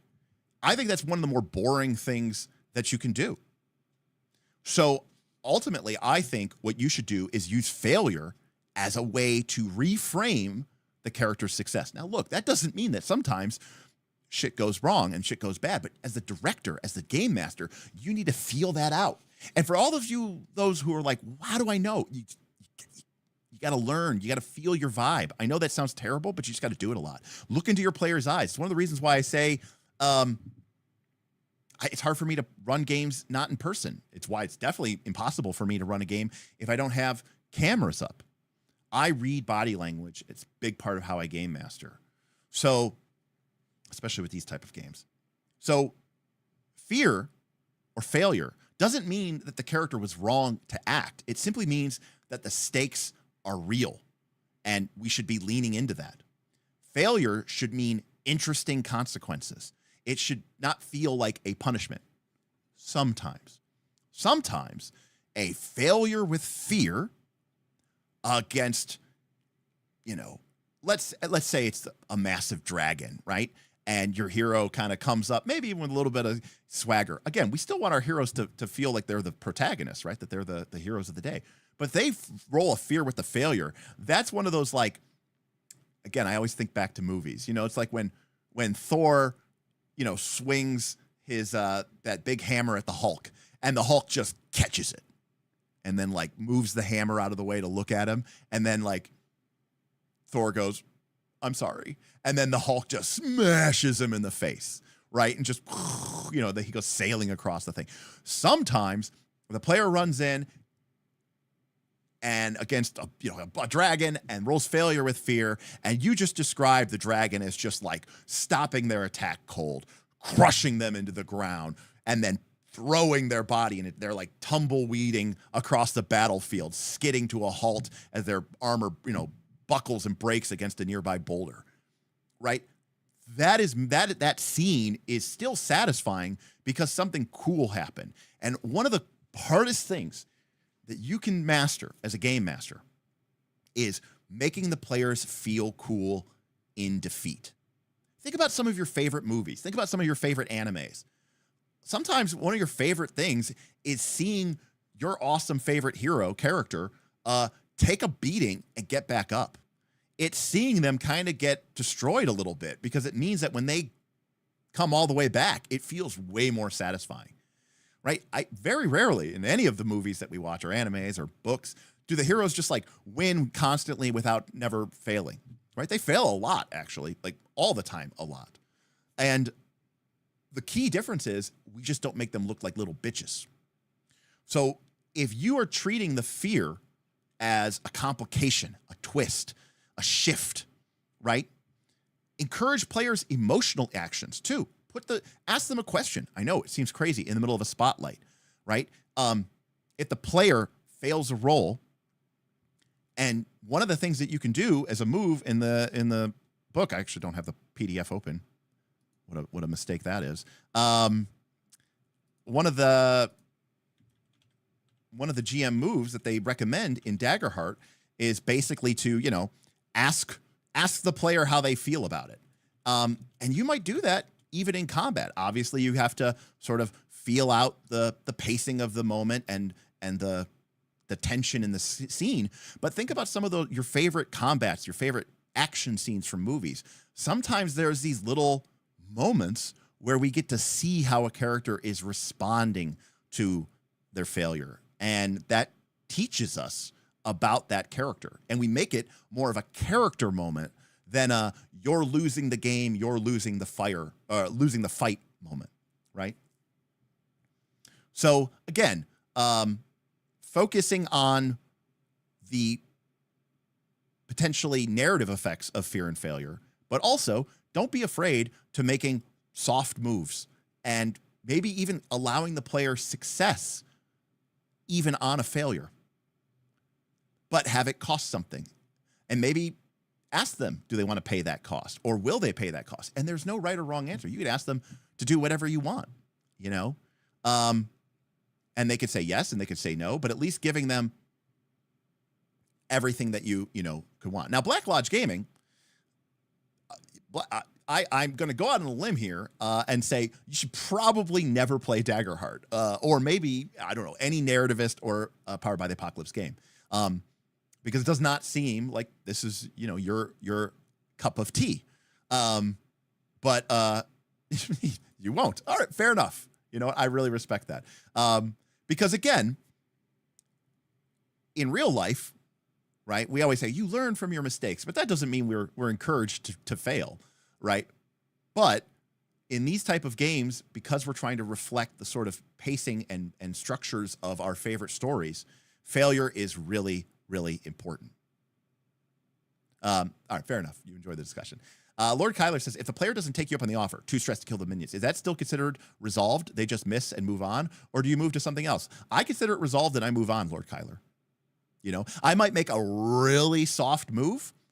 I might cut this. I might cut over, unless I spend a fear token. I might cut over to Krister and I might say, okay, Lord Kyler is still surrounded by minions. They're fighting tooth and nail. Neither side seems to be gaining the advantage. Krister, the black dragon, just hurled Aelia across the battlefield. Krister, what do you do? I'm always re-updating the fiction with my players and then asking them what do they do. But as far as I'm concerned, that you missed, I made a move, which was give you an offer. You didn't take me up on the offer. The move is over. I could spend a fear token if I want to, I don't know, activate the dragon again or do something else with a different monster or do something of that nature. But as far as I'm concerned, that's my move. Why would I waste my move that way? I don't know. Why would you waste your move spotlighting your adversary? What are you going to do? Kill all the party members? You can't. Okay, there's no point to trying to win. You can't win. There's no losing and there's no winning. The only thing we could do is create awesome, cool, badass moments. It doesn't matter. But that is very different from the way that we're learned. We're used to thinking in terms of action efficiency and action economy and how can I get the most DPS out of my monsters so that my players feel terrified. That's not what this game is about. So ultimately, remember that outside of failure, players might have actually really high bonuses between helping and trait bonuses, but 47% or something of the rolls are going to be with fear, regardless of whether the players succeed or not. So, you know, you need to sort of learn to embrace fear and failure. And one of the ways that you can do that is by not making it so horrible and not making it so punishing and turning fear into more of a, it's like a backhanded compliment, you know? It's like, okay, that was nice, but you kind of took a dig at me, right? And in that respect, I think players can start to really, engage with that a little bit more. And giving them choices. Players always feel empowered by choices. Like if I told the players in that instance before where Lord Kyler was surrounded by the minions, misses, and I say, you start to do battle with it, but you can't gain the upper edge. Do you push yourself to destroy them, or do you hold back and conserve and keep battling with them? Do you want to spend 2 stress to kill them, or not? I'm giving them a choice. I could have said, Lord Kyler, mark 2 stress and the minions are dead. That isn't a valid option. I could do that as a GM move, but I'd rather give Lord Kyler the choice, because if I give them the choice, they will feel empowered. And a big part of PBTA and big part of my philosophy is giving players agency and making them feel empowered to make choices. And that is an example of one. So I'm a big fan of making them. Now, sometimes the choice may be pointless. I remember, Smendon, if for whatever reason that came up and they said, I only have 1 stress left, I might say, that's fine. It'll make you vulnerable, and I think that's enough of a price. Or I might say, fine, mark a stress and a hit point. And, they say, well, can I mark an armor instead? And I might go, of course. By the way, everything we're just doing there is GM moves and spotlights going back and forth. We're not out of time yet. So again, lean into it. Make it cool. If you make fear and failure shitty for your players, then they are going to fear it. And they are going to dislike it. And they're going to dislike it probably even more than they disliked it in D&D. So instead, you need to look for ways to make those fear and failure moves soft, but also sometimes hit them with the hammer. But oftentimes, I like to kind of put that back into, to their hands. In one of our Patreon bonus videos, we played a Dungeon World game a long time ago. Bob got kicked off a cliff.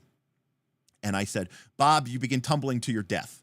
I go, what do you do? And he goes, he looks at his equipment. He goes, I'm going to grab my crowbar from my backpack and use it to grab onto the edge of the cliff. And I said, awesome, cool. You do that. But you either drop your weapon or your backpack. Pick. Now, he gets to make a choice. Ooh, it's a shitty choice. But, it's still a choice that he gets to make. And believe it or not, like if you give people a choice, it's like the idea of the Matrix, right? If you give people a choice, even at an unconscious level, they are much more likely to accept your fake reality that you've kept them in. So, all right. So that's about fear and failure and about embracing it. And again, the key is to be softer with your moves, to give players choices, and to make sure that they still feel cool and they look cool while they are missing. If you just say, you slip on a banana peel and you miss, and then the enemy ground pounds you and does critical damage, I'm going to activate him again, and he does critical damage, the players are going to quickly figure out that failing and fear sucks, and they would be afraid and avoid rolling dice at all costs. Cool. So, absolutely. Absolutely. Absolutely. And I am completely, we've talked about this before on our Discord. you could play a simulationist game and cool moments will come up. Rarely. Now, some people will be like, oh, no, they come up all the time in my game. And then I kind of go, do they really? Maybe your GM's fudging. And if you're okay with, 1 in 10 of your sessions feeling awesome and heroic and badass, then go for it. Especially if it means it's real, so.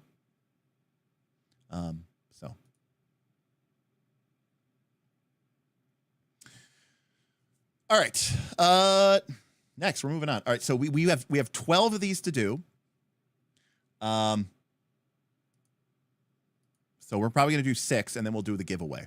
Nutrimancer, it's funny that you say that. You say, in my opinion, the only way to fail is, if the only way to fail is to die, there are no stakes. If you're dead, you don't have to care. When we were playing our Legend of the Five Rings, when we were playing the Legend of the Five Rings campaign, the group had not really been involved in a true skirmish. And one of the characters, played by my friend Smith, a lion samurai who had formerly been like a really great military leader and had kind of fallen into disgrace and sort of had given up the sword and had really focused on swordsmithing. He'd kind of been pulled back into the politics of it. And the whole campaign, he felt so nervous because he was like, a lion samurai, not a lion samurai. He was, from the clan of Lion. But he was so, he's like, oh my God, this game. He's like, my character, like, I'm torn between what I want and what I have to do for my honor and what my daimyo wants. What if my daimyo's not honorable? And he was so stressed about all of the choices because any wrong move could spell disaster for his honor, for his clan, for his family. And the campaign progressed. And finally, and by the way, Smith has been playing with me for over 30 years. I mean, this is a guy that's played a lot of RPGs. Legend of the Five Rings, even the Fantasy Flight Games version, is known for having fairly deadly combat. And they were in the Imperial capital, and they were leaving, and they had been kind of, finally, a group of rival clan, of the Crane clan, is kind of approached them on the streets. It's like almost like an old Western, right? Peasant shop owners, closed up their shops, people that were on the street rushed to be somewhere else, as these kind of opposing, rival clans sort of squared off. And they kind of, the Crane clan kind of called them out. And Smith knew that as a lion who hold honor and esteem, he is not going to be called out and let that slide. So he knew he was going to fight. And Smith, who's been a veteran of 30 plus years of role-playing games, was shaking. He was so nervous. And then as we went into the combat, he described this to me later on. He was like, then as soon as the combat started, I realized something. A calm came over me greater than anything I'd felt in this entire campaign. For the first time ever, things were simple. I was either going to live and defeat my enemies or die. And if I die, I died fighting my enemies with my honor intact. There's no greater way that I could possibly go out. In fact, death is the easiest option for me. It's almost like I realize now why samurai look forward to dying honorably. Because, man, that's way easier than living honorably. And it was just this really powerful, philosophical moment for him, for me, for the table. And I was just like, fuck yeah, it was awesome. So yeah, if the only thing you're worried about is dying, then that's a character that is, that's probably not really that high of stakes. All right. Right. Well, he's also a humongous Wheel of Time / Alan Mandragoran fan as well.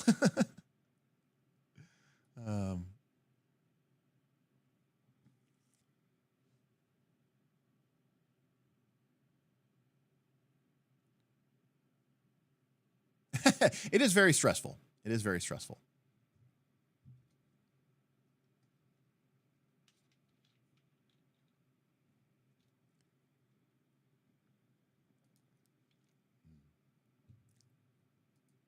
I invested in a world game based on my understanding and trust in the rules of the world and the fiction reacting in a consistent way. And this is making me less interested in Daggerheart. Yeah, it's true. There are games out there that are much more interested in verisimilitude, and they're much more interested in telling a realistic story than a good story. And for some people, that is an important distinction. I mean, ideally, hopefully, we would have a realistic story that was also a good story. But for some people, it's more important that you have a realistic story than a good story. You would, if you had to choose between an artificially good story and a realistic, that wasn't actually that fun or cool story, you would choose the latter. You would choose the realistic, but maybe not necessarily the most exciting or interesting or fun story. And that's totally fine. Harnmaster exists. I mean, there's other games too. And I'm not shitting on those games. There's a lot of games that I really like. I own a fair amount of Traveler books. These are a couple. I've got about 5 more. Traveler is a game that's, it's very obsessed with, how many tons of jump fuel do you have, and where's the nearest, where's the nearest jump point, and that stuff tickles me in the back of my mind somewhere, and I think it could be really, really interesting. So absolutely. Swayze, thank you. Swayze tipped $10. I sat down to work on my Daggerheart campaign prep. Then this stream started. It is simultaneously helpful and distracting from my prep. Loving it anyway. Thank you, Swayze. Appreciate that. It worked out. I mean, I think a lot of people are getting ready. I'm getting ready to run a Daggerheart campaign, so we're all in this together. And I'm not pretending, by the way, to be an expert. I'm coming to this game having spent a lot of time thinking about Daggerheart, talking to people about Daggerheart, my community, talking with the people at Darrington Press about Daggerheart, having played many years of most of the games that were written in this is what inspired us to play the game. And after having an opportunity to sit down and talk with some of the people from Darrington Press and talking with Rowan and talking with Spencer, I think I'm on the right path. I think I'm on the right level. But Ludo, I mean, I would be, I think Draw Steel looks amazing. There's a couple of course I have some problems with it. I have problems with Daggerheart too, but I mean, Draw Steel, if you want that, really over the top cinematic tactical game, it's hard to beat right now. It's fantastic. Real Nutrimentor says, I played Traveler for a few months this year. Very realistic. Every session was about spreadsheets and calculating profit and fuel values. Made me wish for some adventure.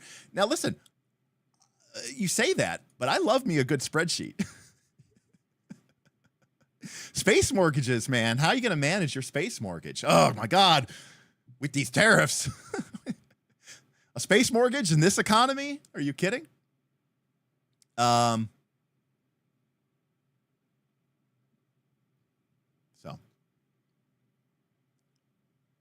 All right, next. Speaking of.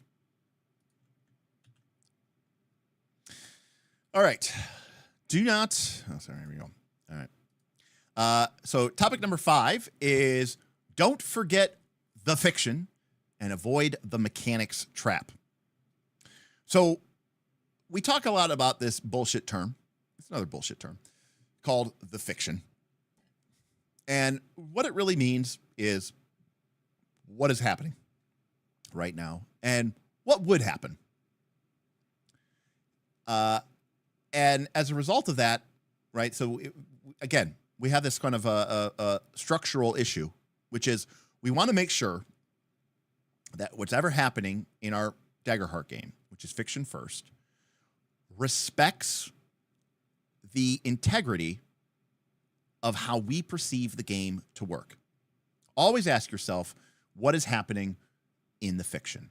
And let me give you kind of an example of both the pros and cons of this, or rather how people are struggling with it, okay?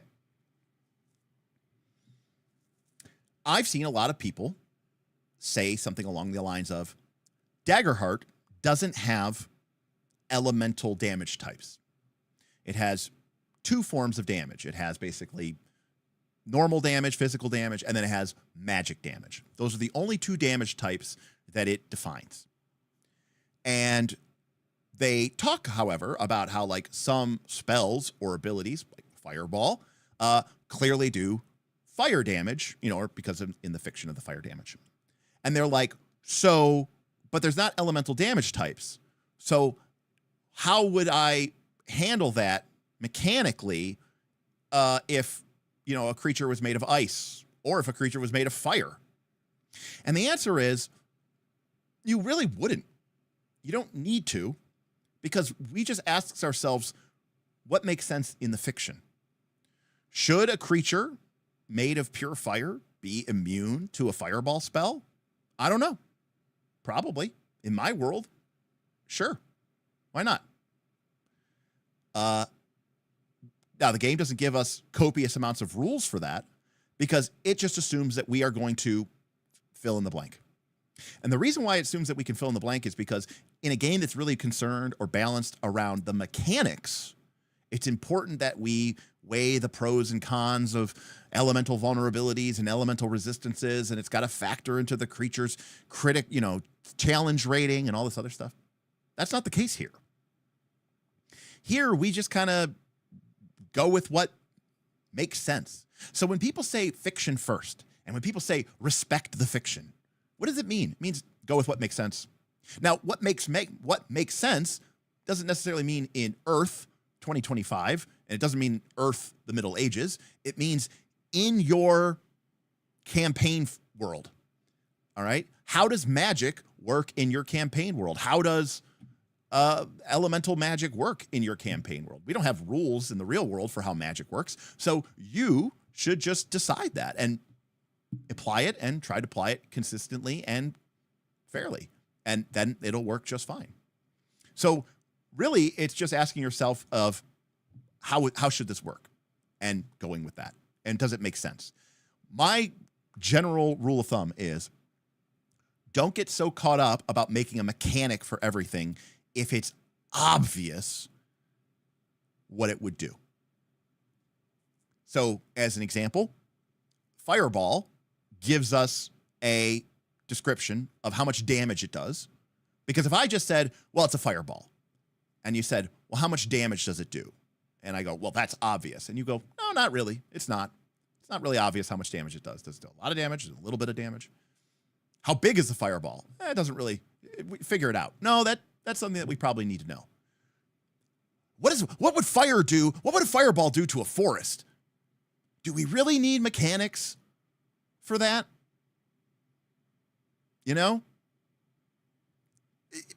Exactly. We don't need bespoke mechanics to intuit that a fireball would set a flammable material on fire. Now, I tend to agree here with Escapator, which is that common sense is pretty uncommon. But the truth of the matter is, fiction-first gaming is...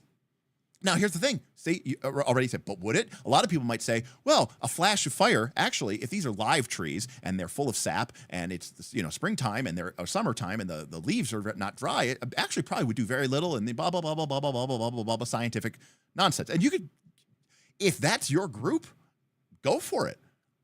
If the GM says, well, the fire blasts, but it's the middle of summer and it just rained recently, I think the fires are fine. And people might go, okay, that's fine. If everybody at your table, this is my fiction first to check, okay? This is my fiction. If everybody at your table goes, yeah, or they go, yeah, then whatever you're saying makes sense, right?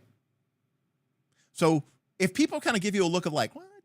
Or, I don't know, it doesn't feel right, or like, they kind of, or they like the eye roll, if they do something. If they're doing something like that, fine. Now,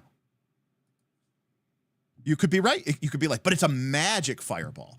And when in doubt, as a GM, I don't give a fuck. It's a fire. It's a forest. If the player really wanted to set the thing on fire, I could say like, I could say, you're right. It is a fireball. And better yet, we could actually even have a back and forth.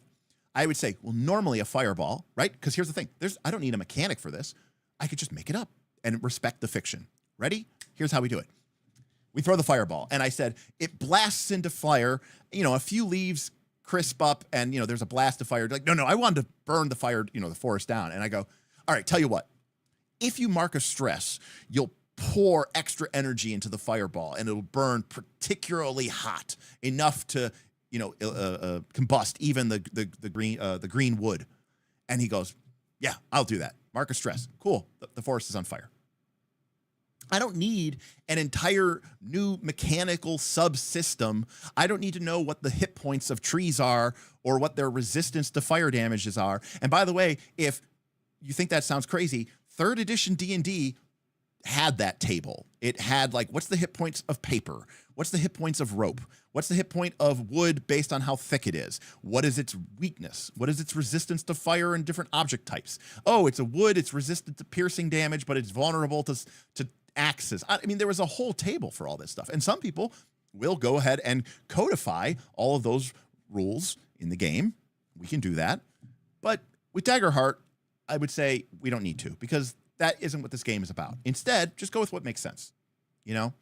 All the mechanics in the game, the dice, the tokens, the rolls, they serve the story, not the other way around. Now, I agree with Full Metal Dragons. If a fireball hits something flammable, it should start a fire. However, I don't want to really get off into too much of a tangent. If, let's say, you're wearing a shirt is flammable. If you, are trying to light your stove or your grill, and then you have a sudden flare up, you might singe your eyebrows. You might singe your arm hair. But I'm going to be willing to bet that all of your clothing isn't going, and your hair isn't going to immediately burst into flame.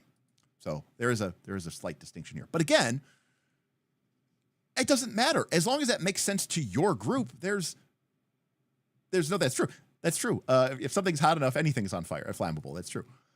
So it's up to you and your group, and whatever you say goes, as long as you apply that consistently. If a fireball can light a forest on fire today, and tomorrow it has a hard time lighting a wagon full of straw, then we have a problem, right? So just keep it going, So again, all of the mechanics in this game serve the fiction, not the other way around. Now, that doesn't mean that the mechanics are pointless, but they are there to provide us with a framework to tell stories and to enforce our fiction. And at the end of the day, while I want to rely on those mechanics because they're pretty cool, we should not sacrifice the fiction at the cost of those mechanics. There were a lot of times when I played 4th edition D&D where something made absolutely no sense, but the game rules said that's how it worked. And I believed, and I still believe, that 4th edition was a mechanics first game where I was, that the game was about playing the game and manipulating the mechanics in order to achieve victory in various scenarios. So I said, yeah, your ability works, right? This is the classic, this is the classic example of the halfling in 4th edition has a power that says knocks prone. They attack the Tarrasque. Well, the Tarrasque is knocked prone because that's what the mechanic says it does. In Daggerheart, you should feel very free to, again, realize that these mechanics serve the fiction, not the other way around. So that's number 1. Number 2, always go back to the fiction. Mike Underwood, who has a great channel and is one of the co-designers for Daggerheart, described the fiction and the mechanics as 2 pieces of cloth that are being woven or sewn together to create a new piece of fabric, right? Which is our game, our story.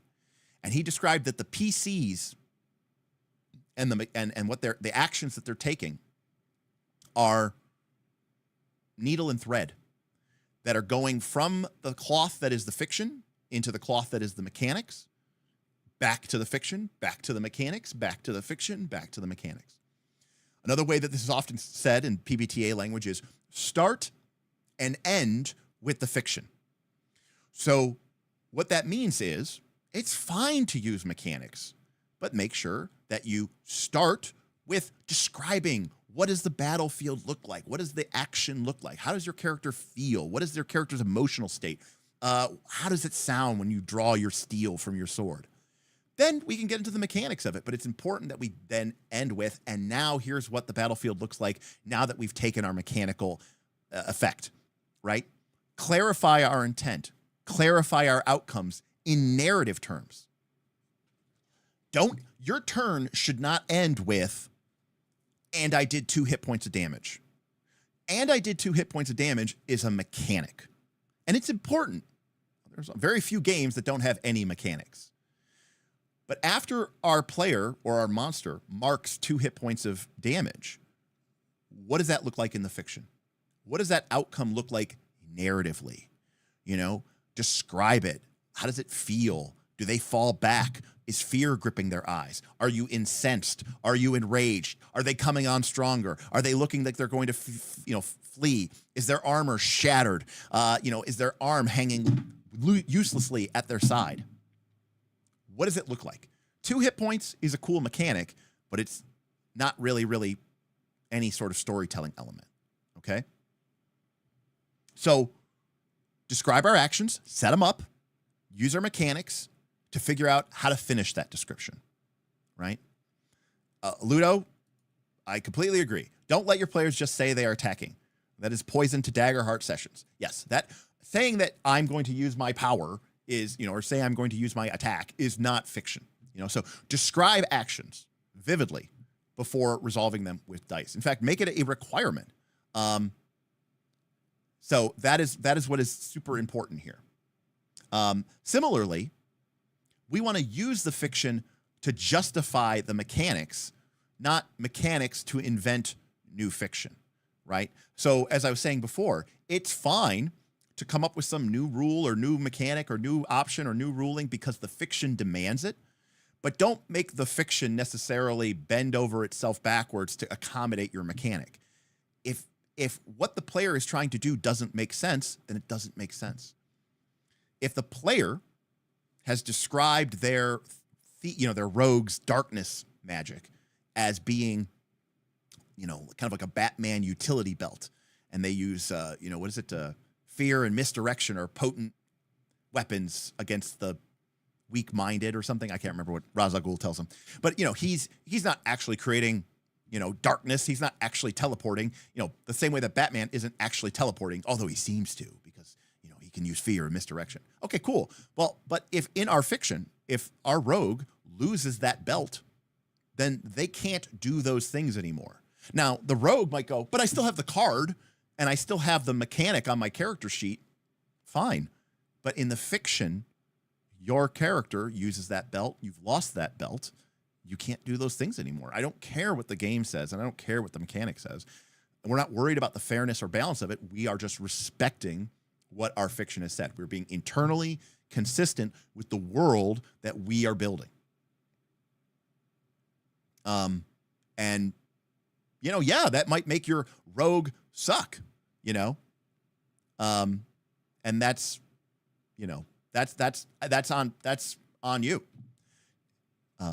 Now it's possible, right? The rogue might say, okay, well, here's what I'm going to do, right? Like, you said that down the hall there's like an alchemist lab, and I'm like, yeah. He's like, can I go in there and spend a few minutes to try to like make up some of my powders and make like a kind of like a improvised utility belt type thing? And I might go, oh yeah, that's totally awesome. We could imagine a quick montage scene, right? It's like when Tony Stark has to make his little bombs and explosives in Iron Man 3 because he's working without his suit. We could totally do that. Awesome, cool. And now we can give our players back, right? Some of their resources. But from the fiction, we are creating that sort of incentive. So again, don't forget about that fiction. Avoid that mechanical trap. And just getting focused and obsessed with the mechanics. We don't need to do it. All right. Let's see here. Full Metal Dragon says, if you do 2 hit points of damage, you did 2 hit points of damage. The follow-up narrative description is irrelevant. It just comes off as fluffy bullshit to me. It is fluffy bullshit. You are correct. Black Lodge Gaming has got you covered. This is why you should add hit locations and a wounding system. There you go. Problem solved. We got RuneQuest right here, baby. Ready for you to go. Maybe you prefer Mithras if you want something a little bit more generic.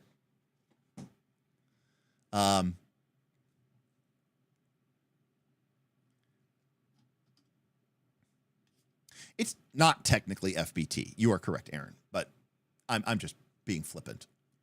Let's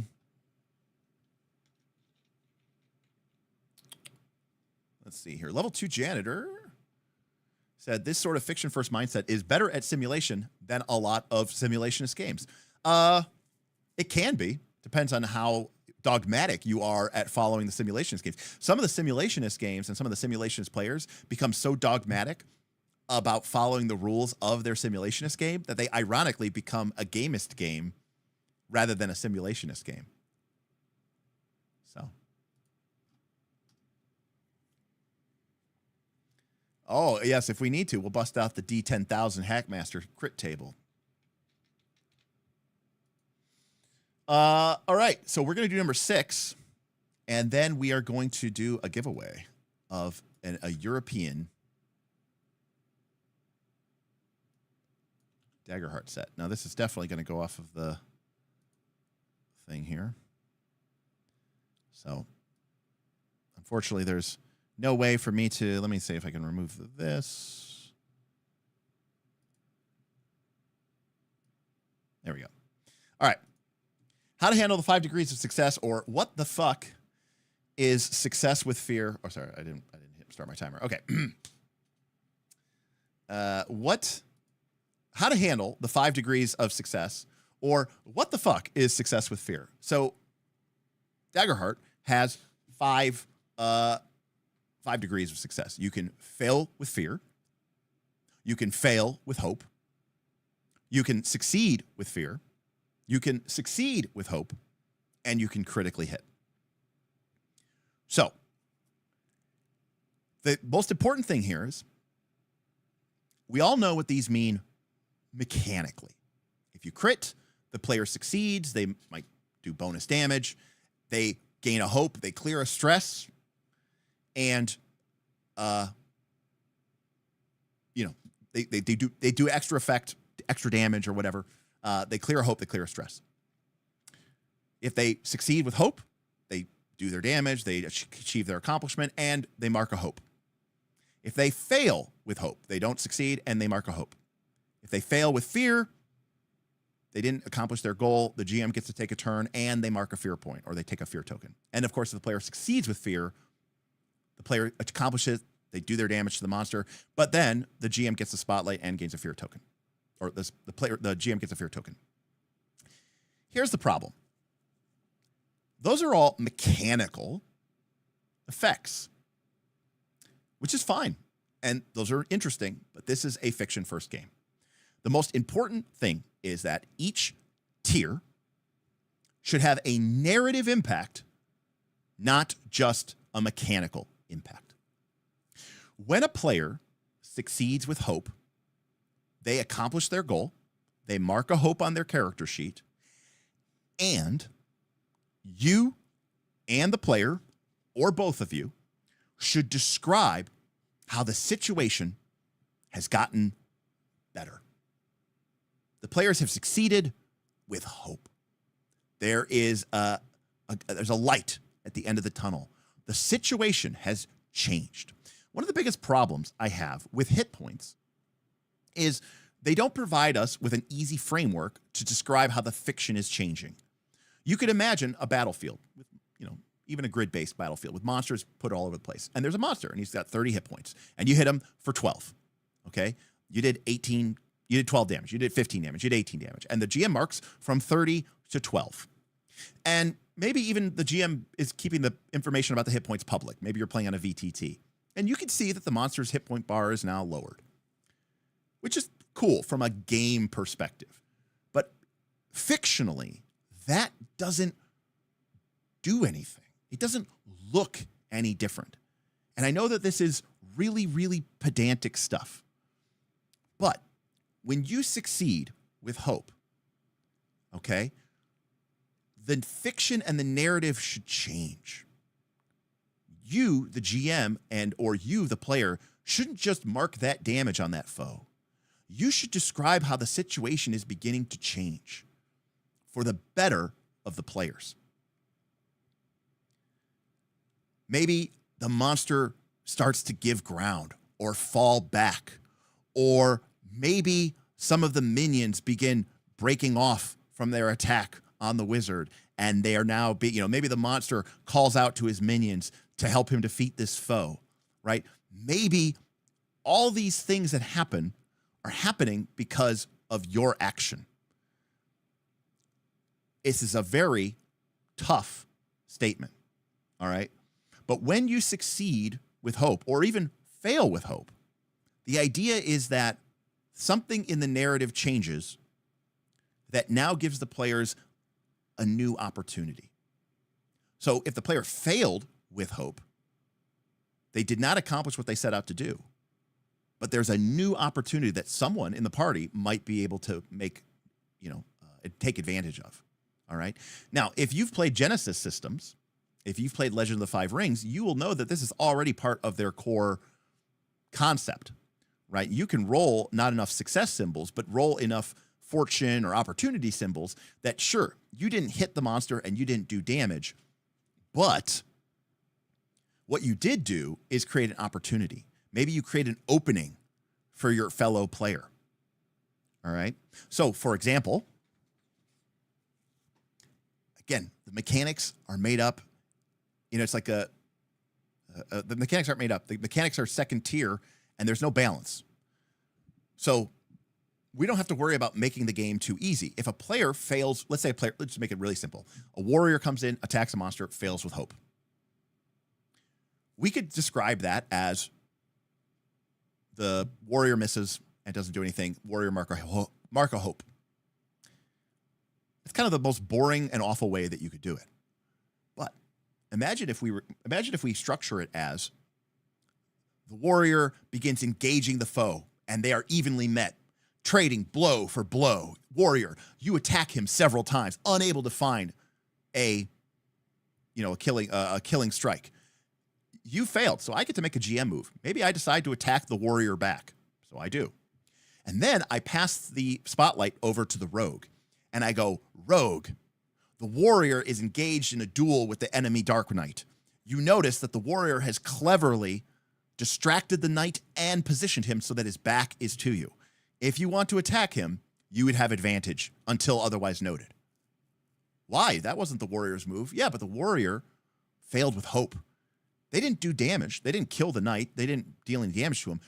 But they have manipulated the circumstances. And in the video, the movie screen of our movie, the warrior isn't just going, miss, I did nothing, right? The warrior, that's that clever moment where the warrior is dueling with the knight and can't really seem to land anything. They're evenly matched. And the warrior kind of gets that sly look on his face.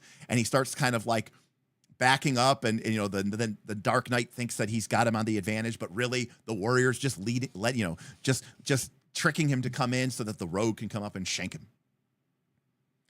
So the warrior missed, they failed, but they rolled with hope. And so what I did that is reflect in the fiction a new opportunity for the players. Now, you're not going to get this right all the time. You're not going to remember it all the time. But between you and your players, hopefully, you can develop a naturalistic style to keep that flowing and to keep that opportunity going. Because at the end of the day, you want to change the fiction whenever you roll the dice. So vice versa, if the players succeed with fear, this is where, they deal damage and they realize that there's a new threat or a new problem, right? So when they miss, how did that, or when they, when they hit and they killed their foe or they did damage to their foe, something that they didn't want to have happen happens. The fiction changes.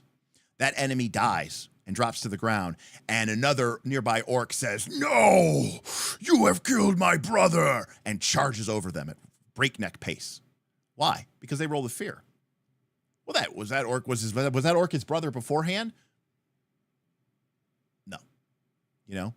And so again, I think it's really important to sort of contextualize that these are the sort of ideas that we want to sort of build ourselves around, because it's going to create a much more, I think, rewarding experience and ultimately, hopefully, focus on changing and updating the narrative, not just, doing this all shit, right? Right. Quantum family lineage. Exactly. So that's kind of what we want to focus on as well.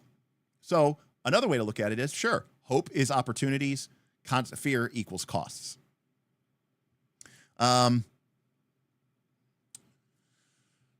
So let's see. Yeah, John, we're doing a midday stream. Come on. What else were we doing here?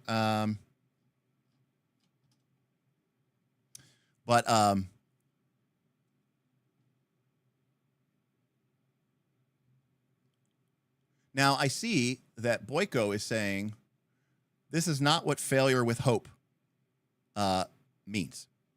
So they are correct, which is per the book. The book says, describe how the PCs fail to get what they want and how the situation goes wrong as a result by introducing a minor complication or consequence. Maybe they spot a new danger they must contend with, face an attack, or mark a stress from an enemy they are engaged with, or face collateral damage that puts them in a more difficult position. Now, the problem with that is their example that they give for failure with hope clearly indicates that there should be more to it than just a simple failure. Like, for example, it's still a failure, which means you're still going to generate sort of a fear outcome. So an example might be you engage the mage and their attention is now focused on you instead of on your allies. So it's kind of like a good and a bad thing, right? Because when you fail, you are not, you're not accomplishing what you want to do. But I think that the way that they describe it in the book is, number one, bad. And number two, their own examples, and Mike Underwood and Spencer Stark, both the authors of the game, have gone out of way to sort of basically highlight that that's exactly what it is. Because if you say that failure with fear and failure with hope are both the same thing, it's just in one case the GM marks a fear and the GM marks a hope, that is basically, there's no difference between the two of them other than a mechanical difference. And this is a fiction-based game. I want failure with hope to look worse. Or sorry, failure with fear to look worse. And failure with hope should be an opportunity potentially for the players. Now, you don't have to listen to me. You could follow the book, the rules. I mean, as it is, the rules are kind of irrelevant and don't really matter that much anyways. But I think that creates a much more interesting situation because, number one, it means that the players aren't going to feel like they just straight up failed. And I always go to the point of missing sucks. I made a whole video about it. Unfortunately, Daggerheart kind of has missing. And, props to Draw Steel, it doesn't have missing. So if you're going to fail with fear, I'm okay saying like you missed and nothing good came from it. But if you failed with hope, I want that to feel like, yes, you did not achieve your primary objective, but a secondary objective did occur. You gained hope. And as a result of that, you gained hope for a reason. You didn't gain hope because things got worse. You gained hope because there's a new opportunity, something new that you can seize upon. And I think that's really important. Now, to be clear, as I said at the beginning of this series, because you might be watching this on YouTube, my advice about dynamic spotlight management is not what's in the book. It's how I would do things differently. My advice about failure with hope, strictly speaking, is not what is in the book. Although their example of play does actually care about that type of stuff. So as a result of that, I think what you really need to do is, reflavor the spotlight. How does this influence the GM's move? If the player fails with fear, that's when you can make a harder move. When the player fails with fear, that's when I'm very likely to say, he's going to smash you in the face. He's going to, summon an army of the undead from the abyssal, from the abyssal ravine between you. The magma is going to break free of the dam and begin surging down onto the battlefield. That's when things get bad. That's when things get hard, okay? When the players fail with, when the players succeed with fear, that is when I tend to make a soft move. They got what they wanted, but a new problem is arising. But it's something that they might be able to deal with. Similarly, when the players fail with hope, I sort of make a soft move as well. But again, it's more of leaning towards giving the players an opportunity, and then going from there. So failure with fear, that's when you make your hardest move. And I think Mike Underwood, has done a whole video series about this. Again, check him out if you haven't already. He's got some really great live streams that he's put up on YouTube and really talks about the spectrum of moves. So if you think failure with fear, hard move. If you think failure with hope or success with fear, soft move. And if you think success with hope, no GM move, just things get better. Things get better. And critical success is like, it's like a hard move, but for the player's, advantage, then I think you're in pretty good space.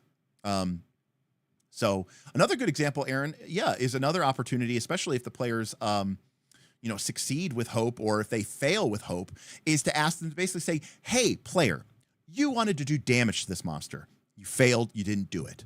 But what did you do? Or what did you manage to accomplish? And the player might say, oh, I think I got him to drop his shield. And I'm like, yeah, that'd be awesome. You didn't do damage, but you're still fighting with him, and you're still really cool, and you worked against him, and you drop his shield. And somebody might go, but Derek, monsters don't use any armor rating. I go, yeah, but I could lower his difficulty. I could mark off an extra hit point. There's a lot of things that you could do, Isn't describing the result of a success a GM move? It sure is. It sure is. Everything is a GM move, Boyko. Everything. Because the player looked to me to see what happened, and I described what happened. That's a GM move. Again, the spotlight for me is very, very fluid, and anytime the players look to you to see what happens, they are making... I couldn't say it anything better than myself. GMing is a GM move. If the GM is talking, they are making a move. All right, so that's going to be it for our sixth point, which is how to handle the 5 degrees success. All right, so we're halfway through. We've been going for 2 hours. We're a little behind. We're a little behind the curve, but maybe we can get some super chats and tips to help push us through to our final limit. But it is time. It's funny that you say that, Boyko. I don't know if you've ever read Ironsworn or Starforged, but there's literally a move in the game called Take a Break. I'm going to see if I can find it here. Or maybe it's in Starforged.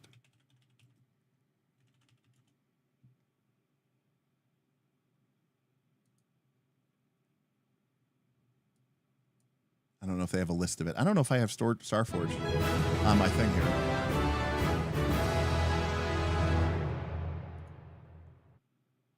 Churn tipped $50. Oh, shit. Many thanks for the EU stream, the Daggerheart content and the dungeon design. Really appreciate it.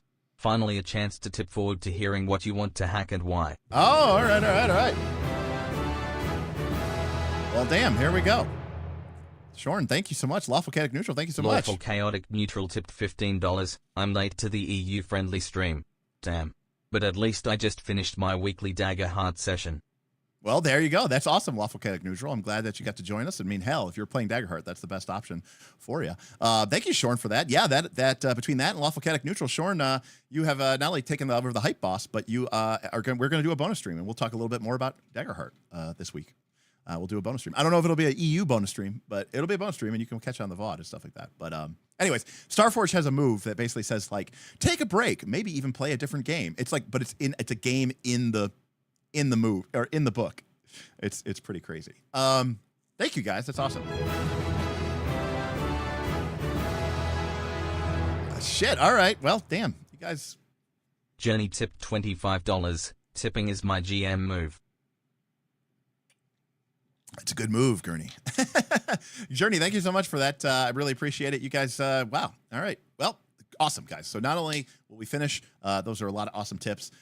So we'll do our bonus stream, and we'll definitely get our list finished up here today. So again, I really appreciate that. If you want to continue to support this channel, I really appreciate it. I really also appreciate the tips because the shipping on this thing is going to be brutal. All right. So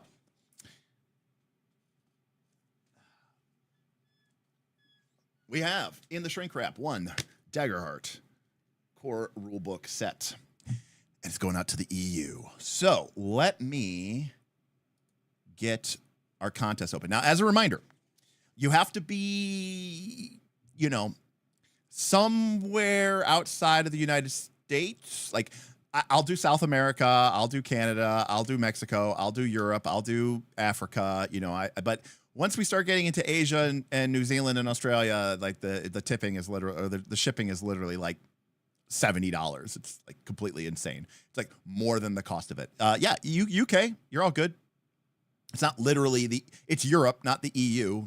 Britain may have left the EU, but it's still in Europe. It's still in. It may have left the EU, but it's still in Europe technically. At least I think it is. So let me get the thing up here. My contest up. Now, as a reminder, if you win and you send me an address and it's not in your country, now also too, if you do win, you may need to give me some information about how I actually ship things to your country, because some countries have some really, really weird things here. Here we go. Okay, I gotta reset this. Reset. All right, enable.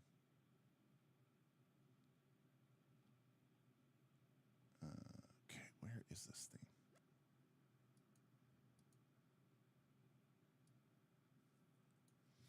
All right. So.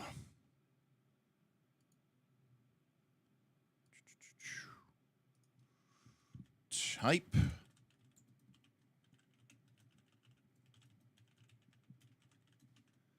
All right, as a reminder, this is only available during this stream. So I'm sorry if you're late here. So type !join to join the list. Now, sometimes this might take a moment, so let me make sure that this is working. I might have to have you guys do this again. Nope, it's not working.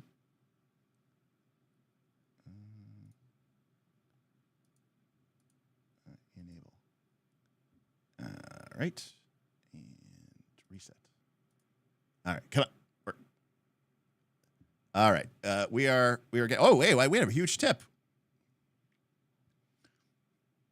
So much is happening. Hold on a sec. Okay.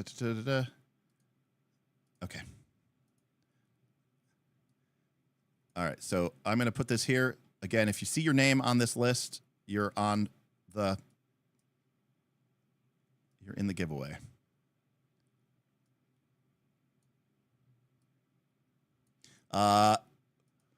For Hover, great discretion and appreciate you, Derek. 110 euros. Oh my God, that's real money. That's better than the US dollar. Forovor, thank you so much for that. That is very generous of you. I really, really appreciate you, and thank you so much. That is very kind and very generous, and that is a very, very large and generous tip. I really, really appreciate that. Thank you for supporting this European stream. You guys are amazing. Like I said, one of my priorities now that I'm not working is to try to do at least 2 kind of EU-ish friendly streams, whether that be in your evening, or if I do one that's in Australia, New Zealand, which is more around your guys' lunchtime, because I know that our typical late night streams are really late for you guys, because you guys have just been such incredible supporters of me over the years. You guys watch my VODs, you guys throw tips and support for me even when you guys are offline. You guys are just amazing, and I really, really appreciate you over there. I wish it was easier for us to get prizes and merch and stuff, all that other stuff over to you. Also, whoever wins this, you're going to get a free compliment of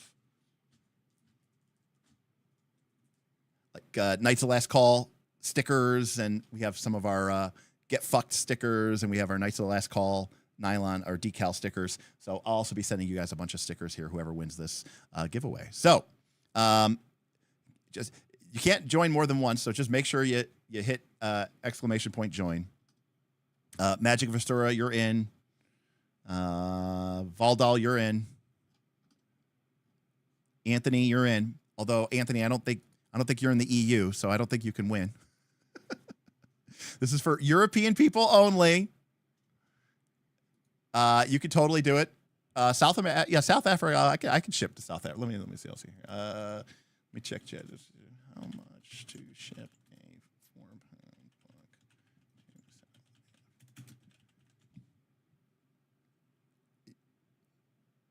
book? You're currently in the EU and you're an Italian citizen? All right. Well, apparently,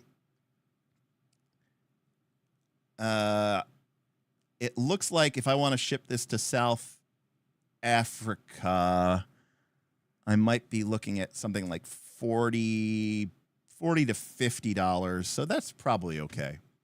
Yeah, you can go ahead and join.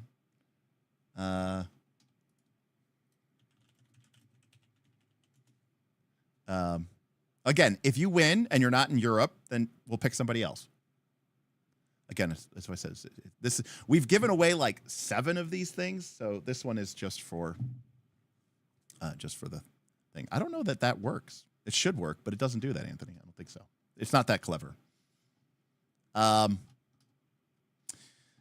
Brazil. Let's see here. Yeah, it looks like Brazil global rate is around $32. So yeah, we can do Brazil.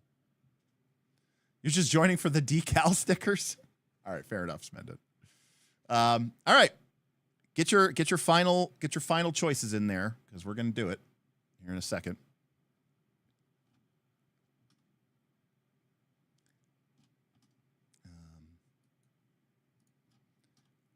Somebody wants to know what the Peru rate is. RN Jesus is with you. Let's see. Peru's about $30 for UPS Priority Mail International flat rate, 6 to 12 business days. Obviously, priority is like $80, but you're not getting this thing priority. Sorry, you're gonna have to wait a couple. You have to wait a couple weeks. All right, here we go. Here we go.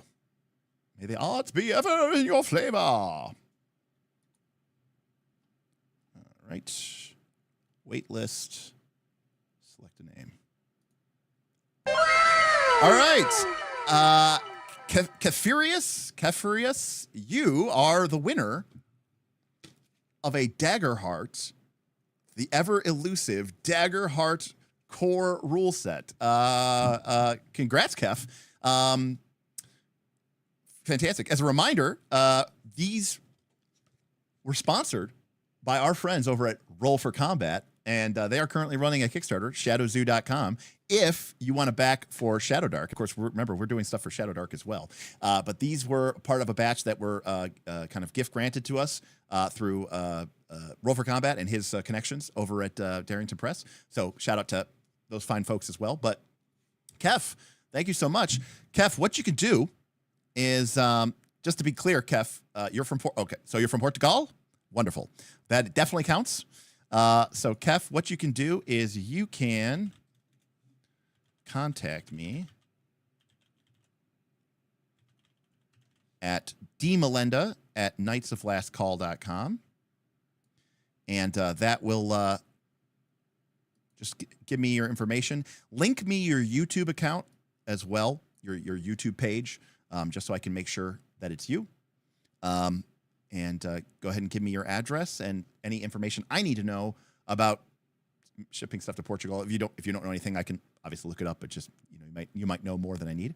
But yeah, I know that they had some, and I think it did just sell out again. So, Kef, go ahead and shoot me an email over at that address, and I'll get this thing out to you ASAP, possibly. Probably by early next week, and hopefully you can have it by the end of the month. Sick. Congrats. Awesome. Thank you, everybody who helped support that. Actually, I got to look up how much this will cost. It's a book, so right? So hopefully there's, I don't know. I mean, I don't know what Portugal's tariff situation with us is. Global priority mail. Okay. It looks like it'll be about 20. Well, if I use FedEx, it'll be like 30 something. But if I use USPS Global Priority, it should be around 28. So, all right. Fantastic. Very happy. This has sold out in Portugal. Well, awesome, Kev. You will be a proud owner of it. So make sure you you make sure. Well, you won this one, buddy.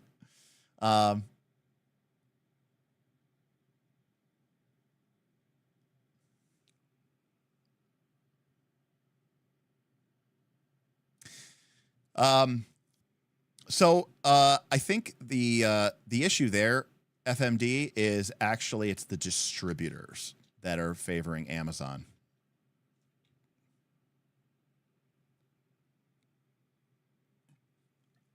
The other problem is that Amazon took all these pre-orders because they expected there to be a lot more stock than they had, and they just sold out. So they kind of have all these pre-orders that they feel like they need to fulfill. They talked about this a little bit at their Gen Con thing.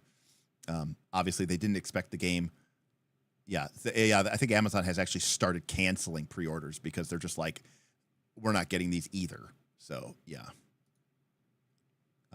Thank you, Kev. If you need anything, Kev, just leave a comment in the chat or whatever. Get a hold of me on Discord or whatever. But just shoot me an email and we'll be in touch.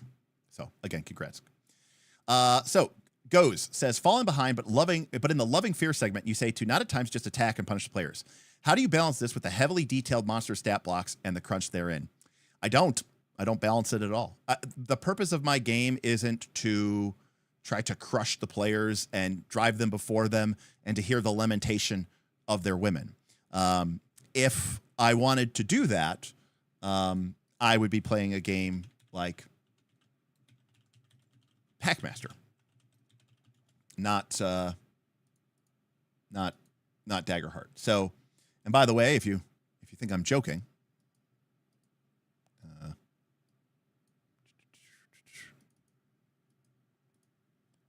so this is literally a Hackmaster book, which is the Combatant's Guide to Slaughtering Foes, Driving Your Enemies Before Them, and Hearing the Lamentation of Their Women. So, I mean, it is what it is.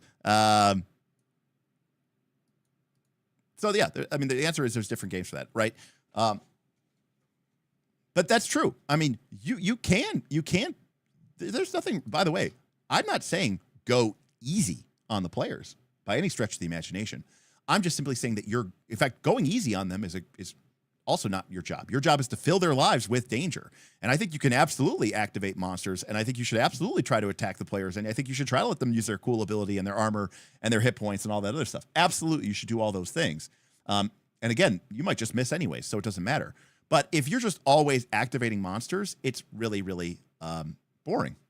That's all, right? In when we watch movies, when you read books, when you watch television, it's not usually just literally they're shooting at the players. There's other things. They're trying to flank them. They're shattering the glass around them. So now they have shower of glass falling down on them, right? They're shooting a gas line, and then there's an explosion. I mean, it's all that environmental effects,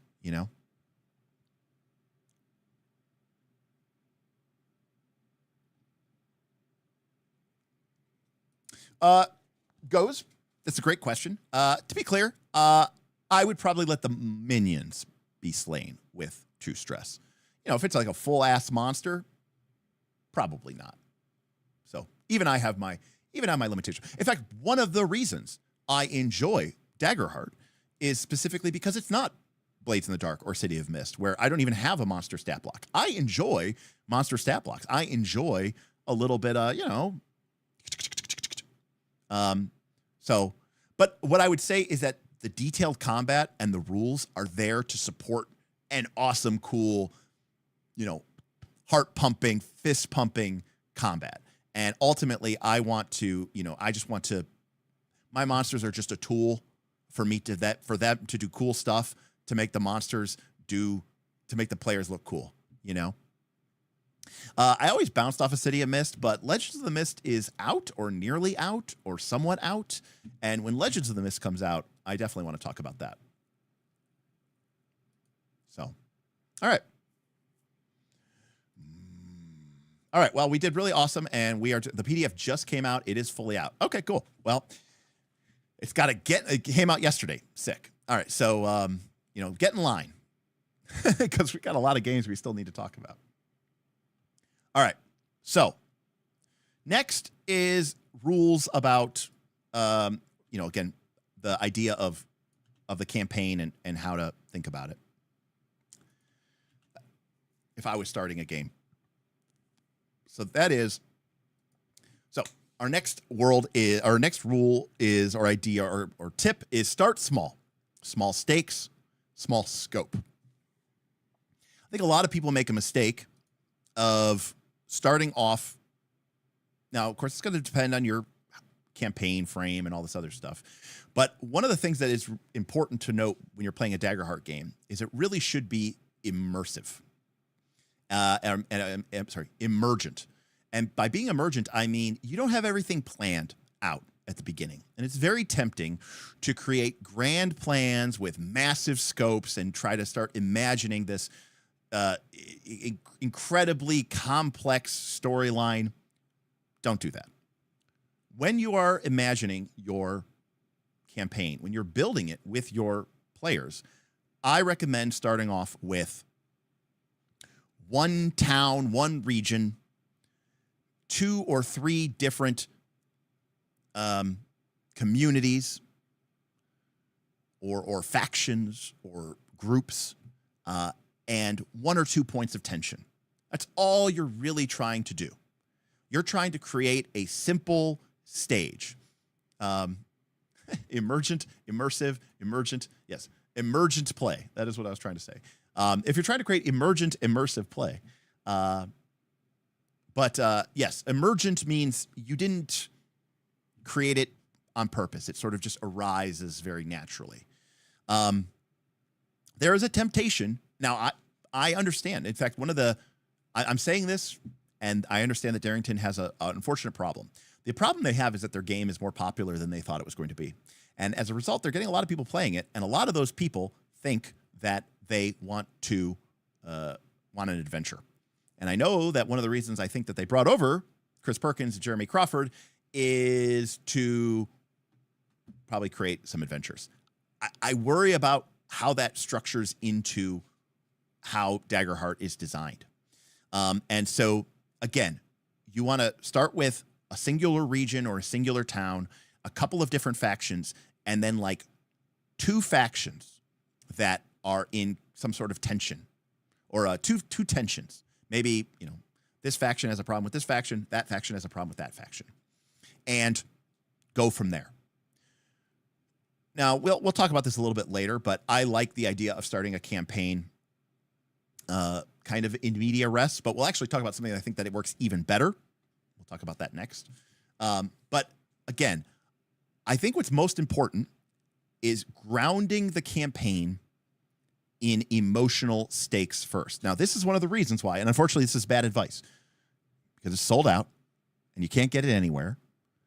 But one of the reasons why I love the backstory cards, from Galileo Games.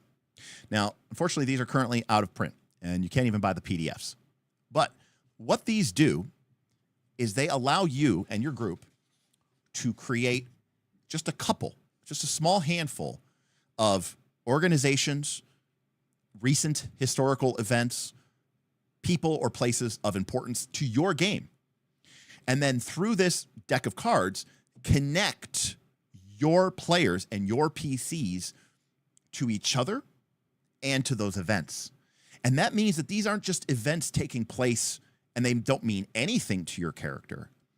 It means that the army that is invading from the north and is looking to take over lands in the south, your character used to be a member of that nation, or they used to be a member of that army.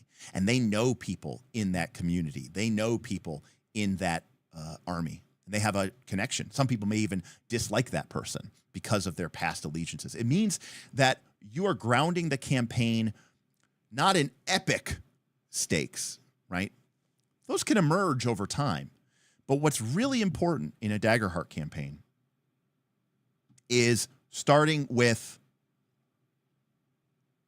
emotional stakes. Because I think fundamentally that is what this game is about. We'll talk about that in a couple things when I talk about Fear and Hope. But it's really just about,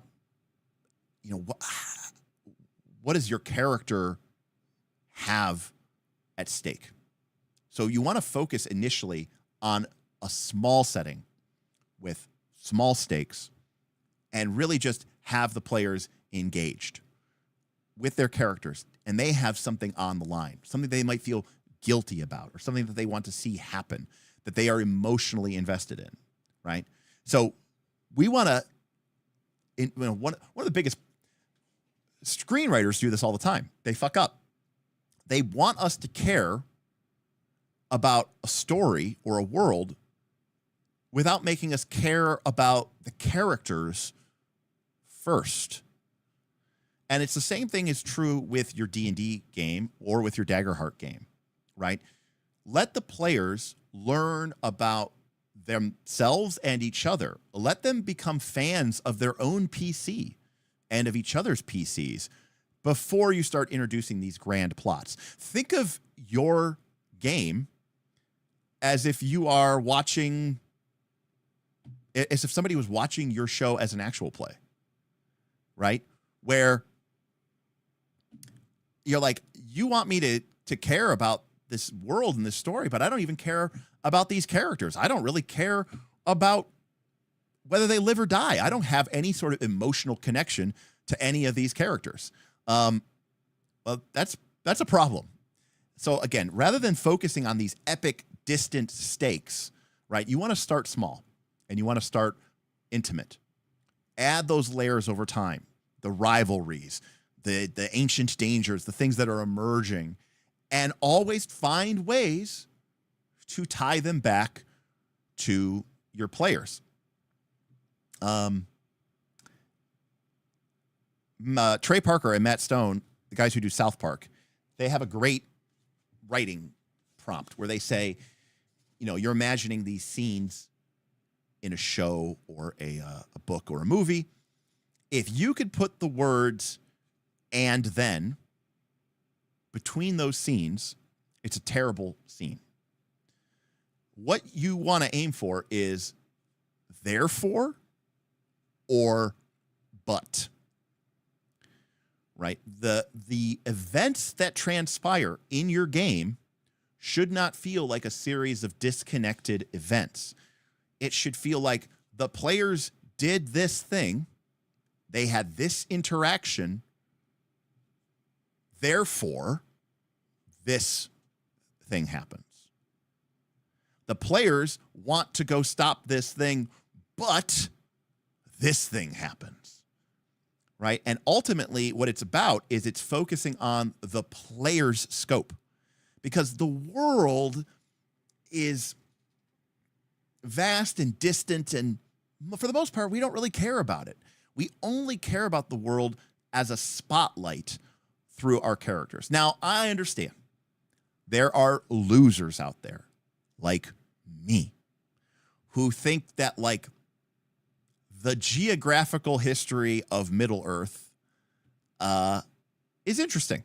And I am willing to read essentially a history book, or a geography book about Middle-earth. Even then, I guess it's because it's based in fantasy and mythology, right? So there's people out there like me. But for the most part, I think a lot of GMs, especially with pre-existing IPs, they get so caught up in the world and wanting to tell the world's story to their players that they forget that it's not about the world. The main character is the characters. The world is simply there to be their stage. And unfortunately, most of the time, none of the players are ever going to care as much about the universe of Dune as the GM who's read every single Frank Herbert book ever and even read the stuff by Brian Herbert and loves it and wants to run the game. And they want to talk about Chom and, you know, how many Imperial credits that the Emperor is giving, you know, through the Lance Rod. And your players are like, I don't care, man. How does this affect my character? And so when I say start small, I mean let it build naturally. Don't start off with some epic Machiavellian plot. Don't focus on massive world building. Just build a singular town or region with a couple of different communities or factions or power players with a handful of small tensions, and figure out before the campaign even begins, how do your players connect or tie into that? And then you just pull on those strings and you just follow what happens. The players did this, therefore this happens. The players did this, but before they could do that, this happens. And it just builds and builds and builds over time very naturally. And like a frog boiling in water, your players will inadvertently learn about the world as it continues to become available to them, because they'll be invested, because every element that you're showing, okay, to them will be something that they have a personal stake in and have a personal connection to. Now, we haven't really talked about communal world building, but I absolutely love Microscope. It's one of my favorite things, obviously. And I just picked up Deck of Worlds at Gen Con 2 weeks ago because I saw it. I've seen like an ad for it, but I got to play with it at their booth, and I thought of it is really cool. Microscope is technically a generator, or it's technically a game, but a lot of people play it as a sort of way to do like a communal historical event timeline builder, or at least I have proposed people that do that. Yes, that's a great way to put it, Nutrimancer. It's a game that works great as a generator, correct? So that's it for number 7. Start small, small stakes, small scope. Sick. All right, number 8. Moving on. Speaking of session 0, this is a good segue. People are talking about their session 0s. I actually have, there's a couple of things I want to add here, but this is just, again, some of this is not necessarily Daggerheart advice at this point, but is what it is. All right, session 0. So number 8, session 0. Steal from Fabula Ultima and Avatar Legends and a handful of other stuff. Which is to say, there are some other games that have come out that really, really help and improve session 0. So first things first. I am not opposed to session 0 being multiple sessions. I think, in my mind, session 0 should be at least 2 sessions, maybe 3. And I'll tell you why, especially if you're going to do something, you know, for the long haul. I mean, I really wouldn't recommend doing this if you're going to only spend 2 sessions playing it. But number 1, when I say steal from Fabula Ultima, there's actually a handful of things that I mean to steal from Fabula Ultima. But one of the things that Fabula Ultima really does a good job with is this idea of a communal world building process where you go around the table, the GM and the players basically evenly and equally, and you each add interesting elements to the world. You add threats to the world, mysteries to the world. Nobody's really quite sure what's going to become important or what people are going to latch onto.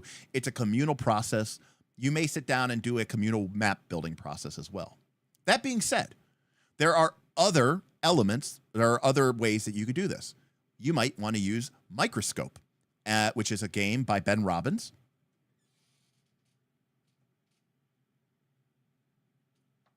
Which is somewhere on back of my book. Sorry, I was going to pull it out. Which is a game by Ben Robbins in which you and a group of players can collaboratively build a timeline representing the history of your world.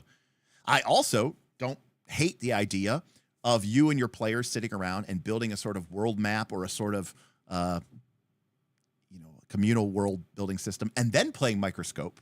So you kind of build the geography and the the elements of the world. And then it's like, okay, now that we have as a group, we sort of have an idea of what this world looks like. We've established that there's the great empire. And let's go and do a microscope and sort of build a bit of a historical timeline. How did we get to this point? There are also game systems like Deck of Worlds or World Wizard, which are literally games or tools used to sort of help with creating interesting ideas and cool regions and cool places.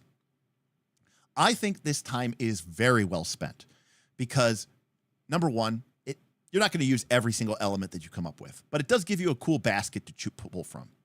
But number two, so in other words, it gives you a bunch of ideas that you could pick from. But number two, when you get to that game session and you talk about the Empire of Cadazia, your players aren't going to go, what nonsense word did you just come up here? You know? No, like they're going to know what the Empire of Cadazia is. It's going to mean something to them because they were there when it was created. Maybe even they were the ones who helped create it or led to its creation. In a sense, they almost maybe feel a kinship to it. It brings everybody online and on board to the communal world, and it can really increase people's immersion.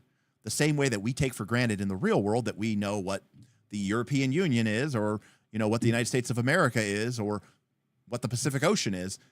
We don't have those sort of same frameworks. When you involve the players in that communal world building aspect, not only do you let them be knowledgeable about what's going on, you also let them put their thumbprint into the world's DNA. And that is a really, really, really cool system because it means that the world is not only something they're going to know about, it's something they're going to care about because it's got their touch on it. So I think that is a hugely awesome, important thing, which is to build that world communally. Fabula Ultima has a great no-holds-bar system. It's fast, it's quick, it's very, very enjoyable.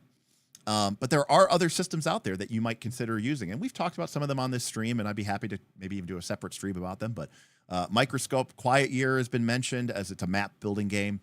Deck of Worlds. There's a lot of World Wizard, Dawn of Worlds. There's a bunch. So I really, really recommend that. Now, we're not done stealing from Fabula Ultima yet. We're going to get back to that. Step 2, session number 2, session 0, number 2, is where you would actually make the characters. Okay? And in making the characters, I think that is really, really, really awesome. You sit down, you want to work with each other, make sure you're bouncing ideas off of each other. Now, Daggerheart includes these character prompts on your character questions, which is something that we've seen in playbooks on PBTA games for a very long time. That's designed to sort of give you connections to other players. And I think that's a really cool, awesome technique. However, my favorite method, and I've talked about this before, is these backstory cards. And the way that these work is, if you've never seen them before, is after we've built our communal world, after we've built our setting, which we did in our first session 0, what we can do is fill out one of these. Now, the GM can fill this out, or we could fill it out as a group. But this is called the Backstory Cards Setting Grid. And what it asks you to do is it asks you to fill in 3 people, 3 individuals, 3 groups or organizations or nations, 3 places or locations, and 3 events, recent historical events.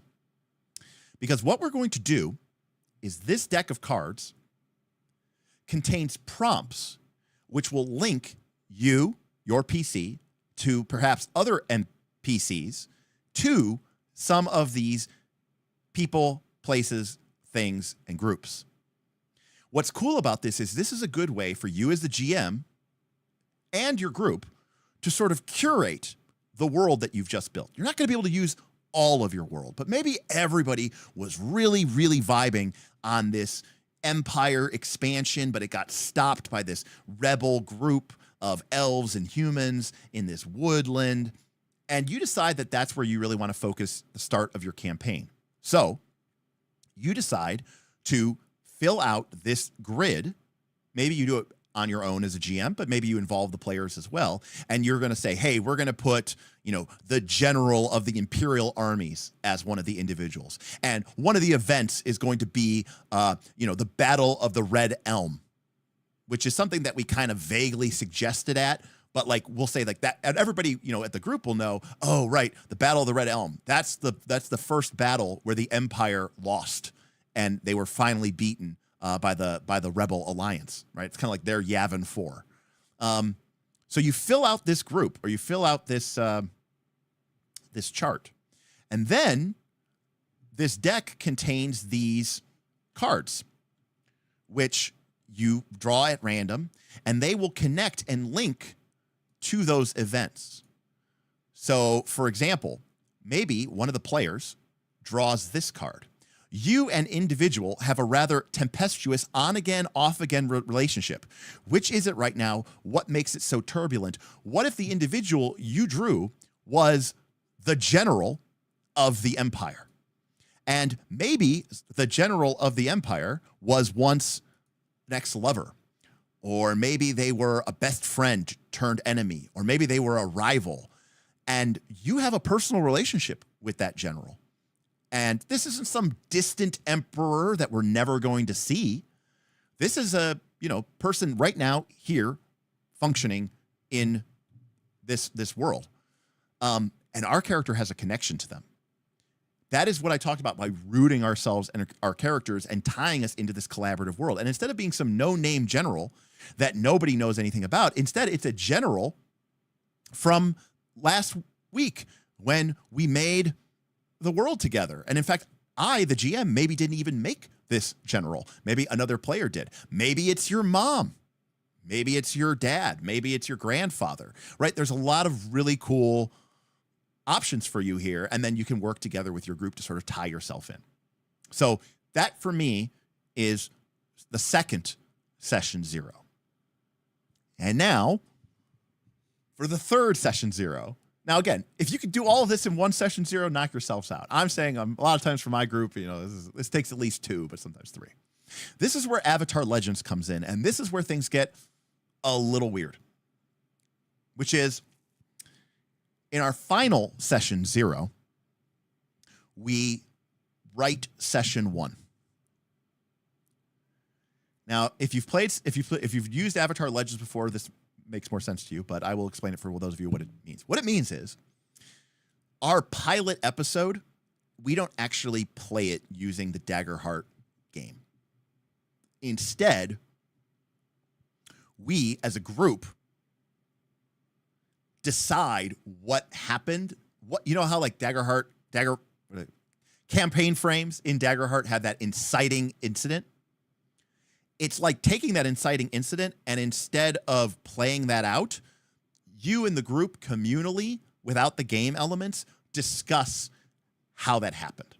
So instead of like you all meet in a tavern and then the inciting incident happens, instead what we can do is we could have a series of events that might mean that the players, in most campaigns, you want all the party to be all together right from the start because that way everybody gets to play.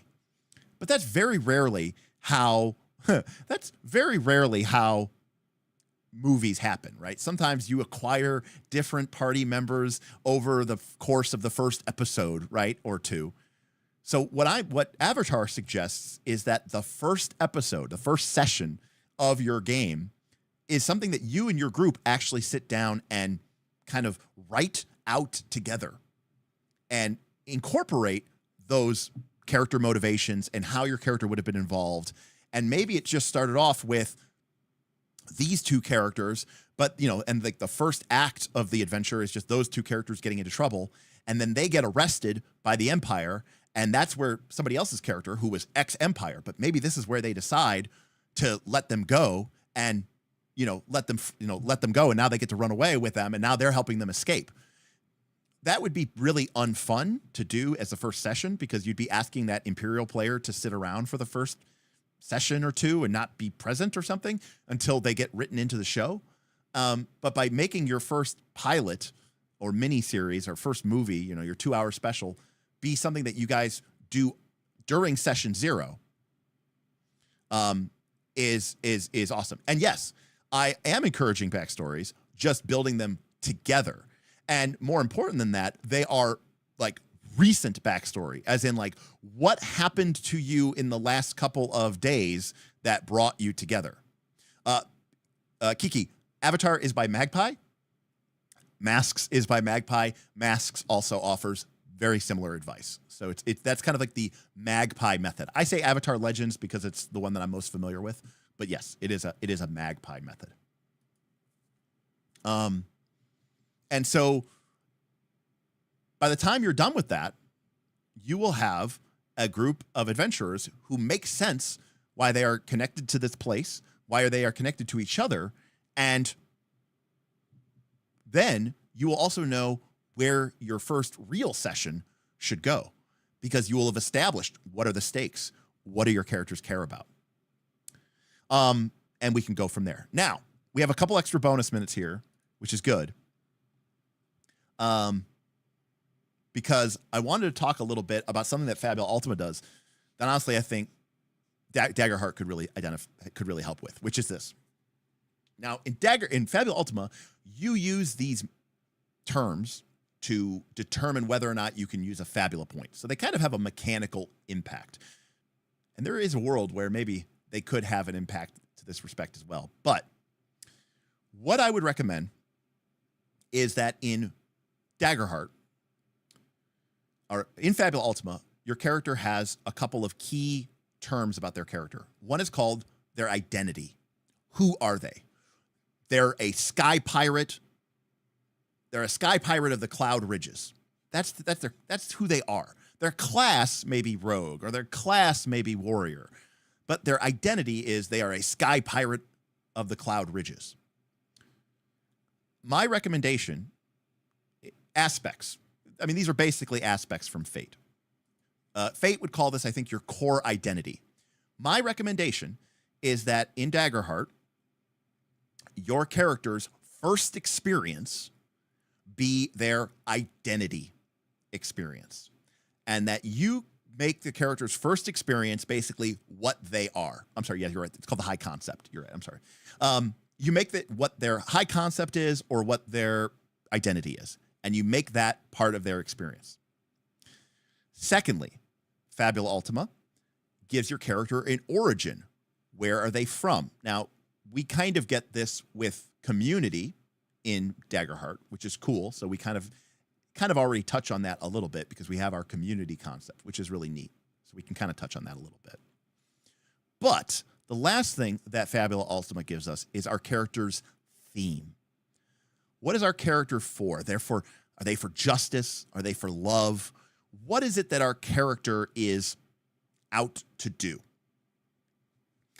And this is where I want to talk about our next concept, which I will get to in a minute, or next time if you're watching this on YouTube. Because I do think this is kind of an idea that I had that I kind of want to lean more into. It's totally narrative, you know.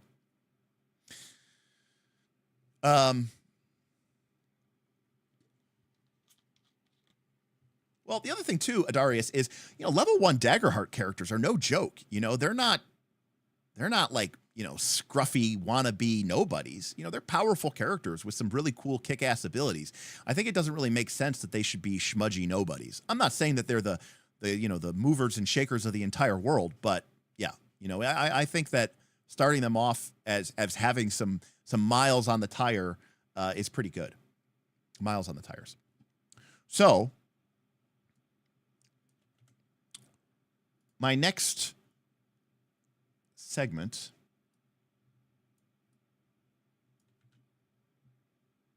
and, you know, yes, if it seems like I'm saying that this should be Fabula Heart, it is. In fact, we got our tip goal. One of the things I want to do with Daggerheart, full transparency, is I want to steal / modify / borrow some of the elements from Fabula Ultima and put them into the game. I think Fabula Ultima does a fantastic job of focusing on your character's core beliefs. Also, I'm just coming out of playing Burning Wheel and Torchbearer, Burning Wheel system.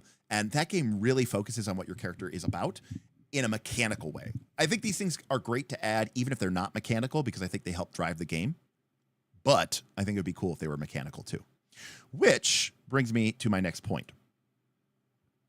You want to do Dagger Strike, Ultima Dagger, Fabula Heart. You want to do Heart Steel? Ooh, that's a rough one. Yes, the countdowns are my way of making sure I stay on topic to make enough YouTube vids. They are. And also make sure I can get through all 12 of these in some reasonable amount of time. Take care, Smendon. It was nice seeing you, buddy. I tried to keep this so that, you know, we could make it an EU friendly stream. So number 9, kind of continuation from our last episode, last point. Fear and hope are more than just different colored dice or tokens on your character sheet. I think that this game is fundamentally, at its core, about exploring your character's fear and hope. And I think we should speak that into existence. I think as part of the process for this game, now these can change and they should update potentially over time. But like in a game of Torchbearer, Burning Wheel, or Mouse Guard, I view this very much in the light of your character's beliefs and their goals.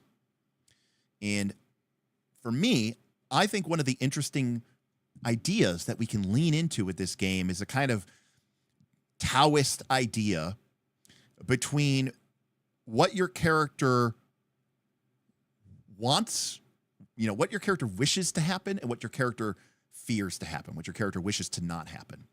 And I think writing that down as part of our character process is incredible fuel for drama. And I learned this essentially through Legend of the Five Rings. Legend of the Five Rings' entire game is formulated around creating your samurai's giri and their ninjo, which is their duty and their heart's desire. And those things are in tension with each other, but they're also in tension with the world and they're in tension with other party members. At a fundamental level, Fabula Ultima gives this idea of our character's theme, that their theme is justice, love, revenge, betrayal, renewal, right? A very abstract concept that we can sort of singularly kind of drive your whole character down to expressing that.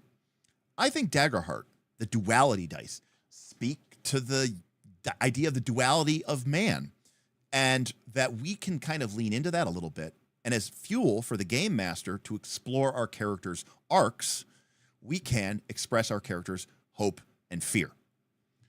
I'm suggesting, now, there may be ideas and ways that we can mechanize this. Maybe there's some sort of way to use hope resource and fear resource and something like this.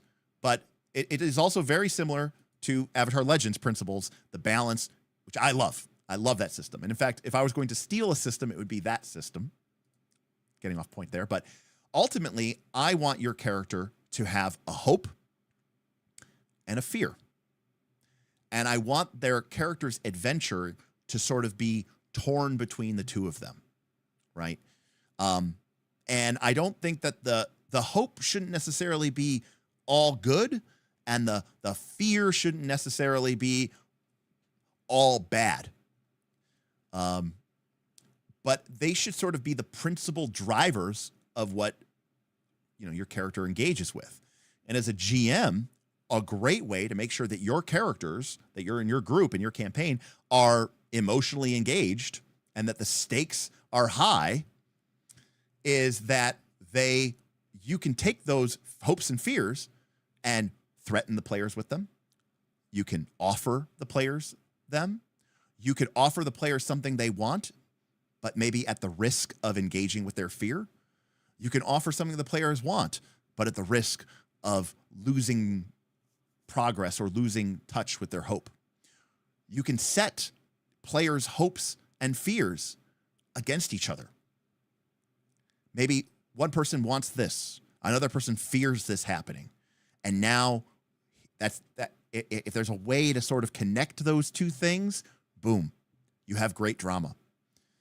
And interpersonal, inter-party conflict is not necessarily a bad thing. This is a game about drama. This isn't a don't split the party, we're in a team sport, rah, rah, rah, right?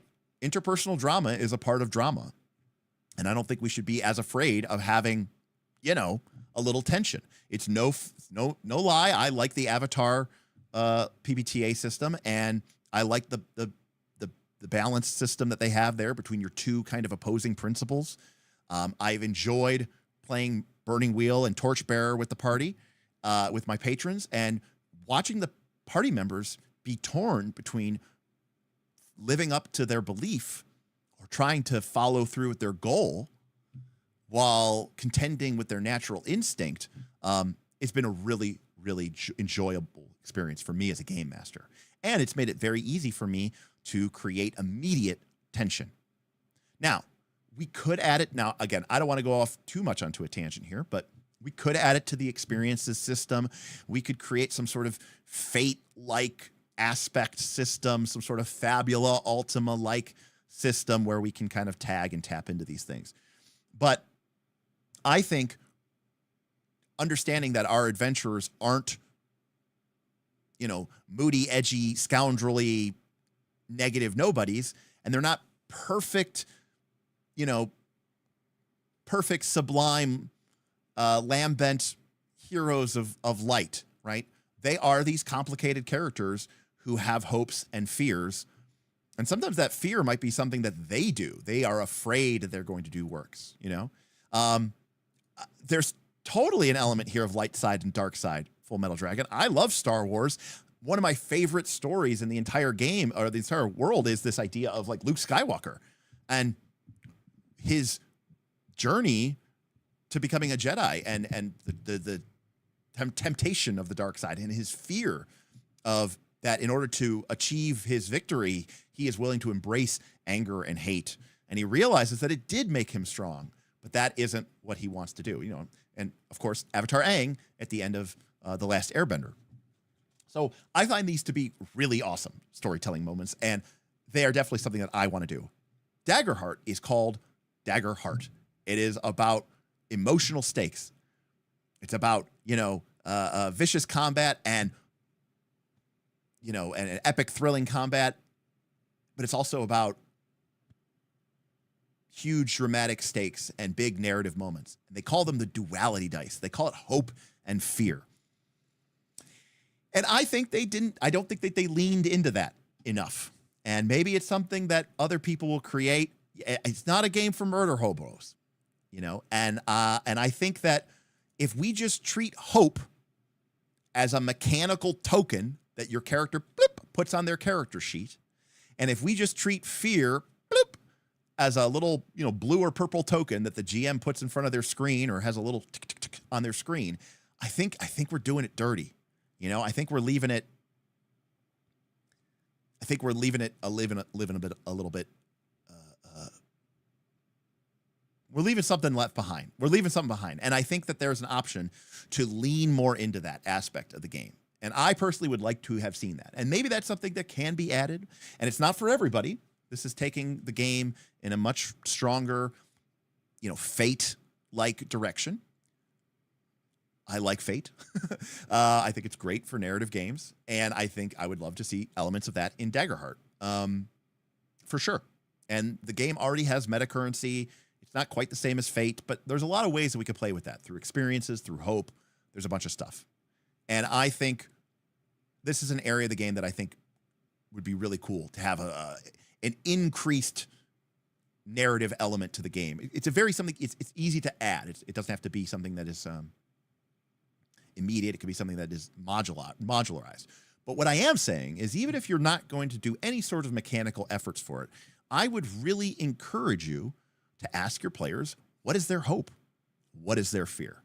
And maybe every time they level up, we revisit those, unless it's very obvious that it, you know, changed during play, because maybe your hope comes to pass, or maybe your fear comes to pass. It can't be your fear anymore.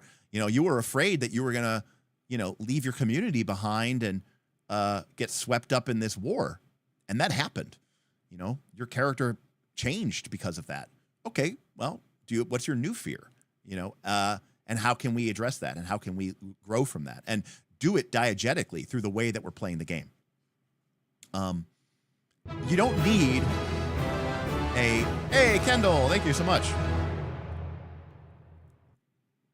Kendall Carlson tipped $25. I got my summer money for running my D&D club at school. Not sure I would have started it without CoLC, so you deserve a bit of it. Not to mention the ridiculous schedule you've been on recently. I'm about an hour behind, so I will see you in the future. Kendall, thank you so much for that. I really appreciate that. I'm going to pause our timer real quick. Kendall, thank you so much for that. Very generous of you, and it's very, very humbling, and it's very awesome to hear that you feel like you've benefited from these streams, that you've benefited from my advice, from the advice of this entire awesome community. I think that's really, really great, and I'm excited. I'm awesome that you got to play your game, and thank you so much for sharing some of that with me. I hopefully I deserve it, thank you so much. That's very generous of you, and I really, really appreciate it. So, all right, putting the playback on. All right, so again, I don't think there's a ton of stuff there to really go on into that respect. But also, I think what this does is this kind of gives us a little bit more of an edge into of what some of the things that we could do with our GM fear moves when we're not in combat. If we know what our players' fears are, then we can use our fear resource to sort of threaten the players with that. We can threaten their hope. We can, entice their fear, and we can use the fear resource to sort of represent that. And it could be a really useful tool for, like, how do I do something that's going to mean something to these characters? Well, I know what at least some of them care about. They have this fear, they have this hope, and I can kind of attack that. Again, we'll kind of get into this with one of the last points that I'm going to make in, I think, episode 11, or point number 11. But, my job as a GM is to kind of just, poke them and then see how they react. And, when they go and do something, great. Show them the consequences, poke them, and see how they react, Yeah, Derek, there's also an element here of sort of making it more diegetic. It's quite literally hope. It's quite literally fear. Because I don't disagree with what Ludo is saying, is that hope and fear on a seemingly global scale. Well, I don't know about hope. Hope is a personal resource just collected by the players, but it is certainly, it's kind of driven from the players, and I think that's really, really neat and really, really cool as well. This is more of something that I've kind of been messing around with, but I want, if you're coming from D20 and you want to start leaning more into narrativist ideas, I think some of the ideas of Fate, of Fabula Ultima, of some of these games are really, really good, and I think we can learn from them. And I think Fabula Ultima is a much better game because it took some of those elements from Fate, and I think we could steal a little bit from them too. Even if we don't mechanically incentivize them, we can make it a bit like Legend of the Five Rings, where our characters' two opposing forces are really what sort of drive them to engage with this stuff. To put another way, if a player's fear is threatened, maybe that's a great reason to apply stress to a player because they're worried, right? If a player gets a glimpse of their hope, maybe that's a great reason to award them hope. If a player's fear threatens to overcome them, maybe their hope dwindles and you take away some hope, right? So if they overcome their fear, maybe that's a great way to award them hope. So there's ways that you can use these to mechanically play with the resources that we have available to us. But I think there's even a possibility in a future sort of homebrew hack world, a hack heart, that maybe somebody does, blend some stuff in. As I've said many times before, all games can be bent to a certain degree. Eventually they will break. And at a certain point, you're doing a lot of work for very little effort. But all games have a certain amount of give and bend in certain areas. Certainly, I think in this game, there is room to add that kind of elements to it. And I think it'd be really cool. So since I'm really slow and I don't work on things very fast, if you're interested in doing that, you should do that. You heard it here. Fabula Ultima is a much better game. Some context removed. No, Fabula Ultima is a fucking great game. I'm just gonna say that. I mean, there's no way that I would ever say anything other than Fabula Ultima is a fucking amazing game. I'm going to I own every single book. I'm going to back the hell out of the Kickstarter. I'm going to back for the regular books. I'm going to back for the collector's editions books with the Yoshitaka, with the Amano art.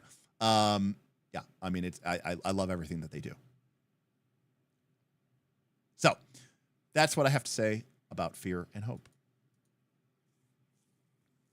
Yeah, Fate Fractal, baby.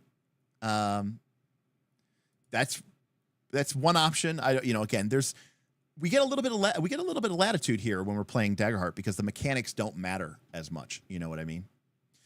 I played Strands of Fate. Okay, Strands of Fate was rough. What is that one Strands of Fate game I own?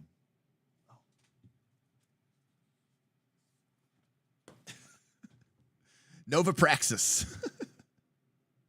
But I also used Strands of Fate to play a superhero game in Fate, and that was also pretty rough. Oh, we got a Nova Praxis fan here. Now, to be clear, the world of Nova Praxis is awesome. It is really cool. It's like a post-singularity, but it's like post-singularity dystopian. Strands is very complex.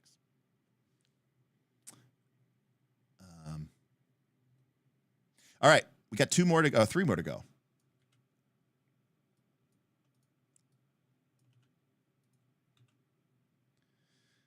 right, so this is going to be a short one, but number 10 is use the excellent community-made cheat sheets.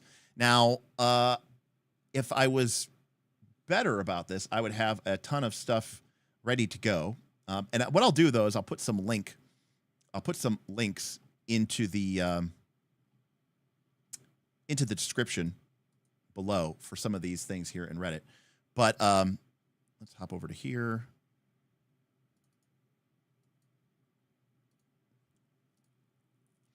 So there's a huge collection of just really great stuff that people have created on Reddit for our actions and use. So this is an example. This is somebody made basically a CSS sheet that tried to cover all the themes of the book so that you can make things look very Daggerhearty with the appropriate columns and headers. These are really, really, really cool. They also did the same thing for campaign frames. So again, giving you templates to create that stuff. There's also a lot of cheat sheets, streamlined, adversary sheets. I'm trying to find one over here. Kid-friendly sheets. I know this is trying to find this great one here. There is an SRD if you haven't seen it yet. There's just so many different little sheets. This one, somebody made a resource bucket sheet so that you could just track your hope, your stress, your health, your armor, and you can just like move your resources over from left to right, which I think is pretty cool. Somebody made a little playable resource board. I don't recommend that you go out and buy all these things, but that is an option. If you have 3D printers, there's a trait modifier for your druids where you can print out an overlay that you can put over your sheet when you beast form, so that we can track your character's changes differently. There is just a lot of stuff here that is available, and it's on mostly through the Reddit community, through r/Daggerheart, and it's been really, really, really cool, the stuff that people are making. There's also the Old Gus's Daggerheart SRD. This is a really cool, basically SRD form of the Daggerheart set, the rules, with some very well linked. It's very well laid out. It's got a lot of information on it. And if you are a member of the Knights of Last Call, we also have a dedicated forum post where we have tracked all of this stuff and have a really, really great list for stuff, all these pages and links and all this other things as well. So really, really great stuff is available out there on the net, especially on the r/Daggerheart. I know some people don't like Reddit, but you know, there's some actually really good stuff out there. Somebody made a whimsical GM screen for Daggerheart. If you don't have the GM screen because you don't have the collector's edition, there are some people who have made some fantastic resources for GM screens. Daggerheart. So Dagger Stack is another one. This is still in beta, but it is an unofficial digital character sheet. So if you don't want to use Nexus, if you don't want to use VTT, but you do want to have a digital character sheet, it's not my personal preference, but for some people it's a big deal for your tablet or your phone. This is compatible with your character Daggerheart SRD, and it does a great job of digitizing your character sheet in a way that looks pretty similar to the actual real character sheet. So that has also been very, very, very cool. Somebody mentioned fresh cut grass. I don't know that one. So see, look, there's ones I don't even know. But yeah, there's a lot of really cool stuff out there, and I just wanted to make sure that people are aware that this game is brand new. It's like been out for like not even 3 months, I think. But there is a ton of people right now that are just, we're all trying to figure it out. I've been sort of hesitant to dive into it because I don't still feel like I know enough. But there are people out there who are making some really cool play aids, helper aids. There's a lot of cool cheat sheets for your characters, for your character sheets, information for your players so that you can see, oh, hey, this is what your duality roles mean. This is how you spend hope. Some really, really good stuff. I see people talking about this fresh cut grass. I'm disappointed. Did somebody not put it into our beta? Got it. It's for running and tracking adversaries. Okay. All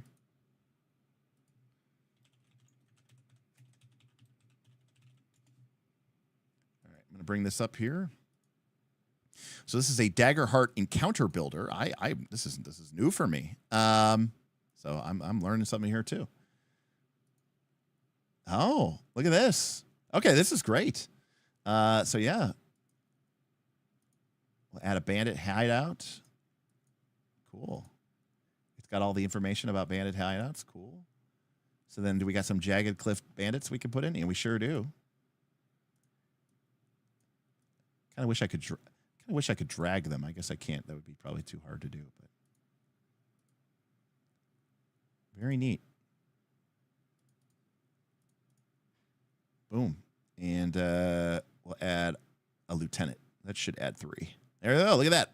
We have I don't know why that looks so weird. Sorry about that. I thought that was showing the whole screen this whole time. We have a encounter over here, a balanced encounter. Very cool. You can just drag stuff in here, and then we can even save this, as like the bandit ambush. Actually, I think we have an ambush environment too. We can search for it. Look at that. An ambush is set to catch the PCs off guard, so we'll add that there. We'll get rid of the bandit hideout. This is an ambush, and then we can save this as the bandit as the ambush, and then we can have the encounter all saved up. Very cool. And there it is. Look at that. And now we can easily run this digitally. We got our characters right here. We can track their hit points. We have 3 Jagged Knife Bandits, so we get trackers for all 3 of them. This is hot fire. I'm not a fan of digital stuff, but this is hot fire. Wow, I didn't even know this existed. This is incredible. Way better than I expected. Great stuff. Fantastic. Top of the line. We can even mark, looks like we can mark some conditions down here. Very cool. We got a dice roller. Look at that. We even have a history. This is fantastic. So incredible, the stuff that's being put out here, So really, really awesome. And one of the things that I think is really, really great is that, this game, Beowulf says critters are insane like that. They churn out full-blown art during episodes of Critical Role, make music and everything. So it doesn't surprise me that they're all over Daggerheart. So yeah, this is very nice. There's a lot of really, really neat tools out there. I really recommend that you check them out. I've been really impressed with some of the overlays and things as we think about doing some of our own homebrew. I think it's been really, really cool. And I definitely recommend you check it out. Reddit, the r/Daggerheart is a great place to start. There's also a new one. It's like r/Dagger Brew or something like that, where I think people are starting to put more homebrew stuff. But Garrett, we were just looking at freshcutgrass.app, APP, which is a sort of encounter and monster builder, or online battle builder. So great. Anyways, check it out. A lot of cool tools, and it's definitely worth checking out. It'll be a lot helpful, especially as you're trying to get used to playing this system. And I know a lot of people are going to be playing this game online, maybe with a minimalist VTT, although Foundry-born community did put out their Daggerheart. So definitely worth checking out. All right, 2 to go.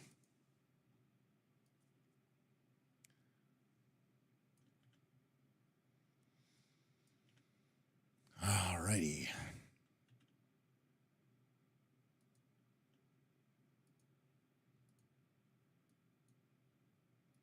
I think that just gets cut off of my thing. All right. So, tip number 11. Let the players drive the plot. This is apparently Matt Colville is on record as saying like he thinks the players should react. And that heroes should react. I don't know that I feel that way. But certainly in Daggerheart and these type of games, I want the players to be making decisions and not just simply be at the beck and call of what the GM thinks they should be doing.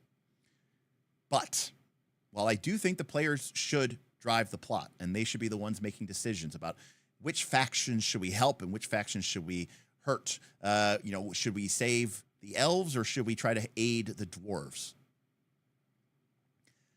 You, as a game master, should be looking to challenge the players, their emotions, their bonds, and their motivations.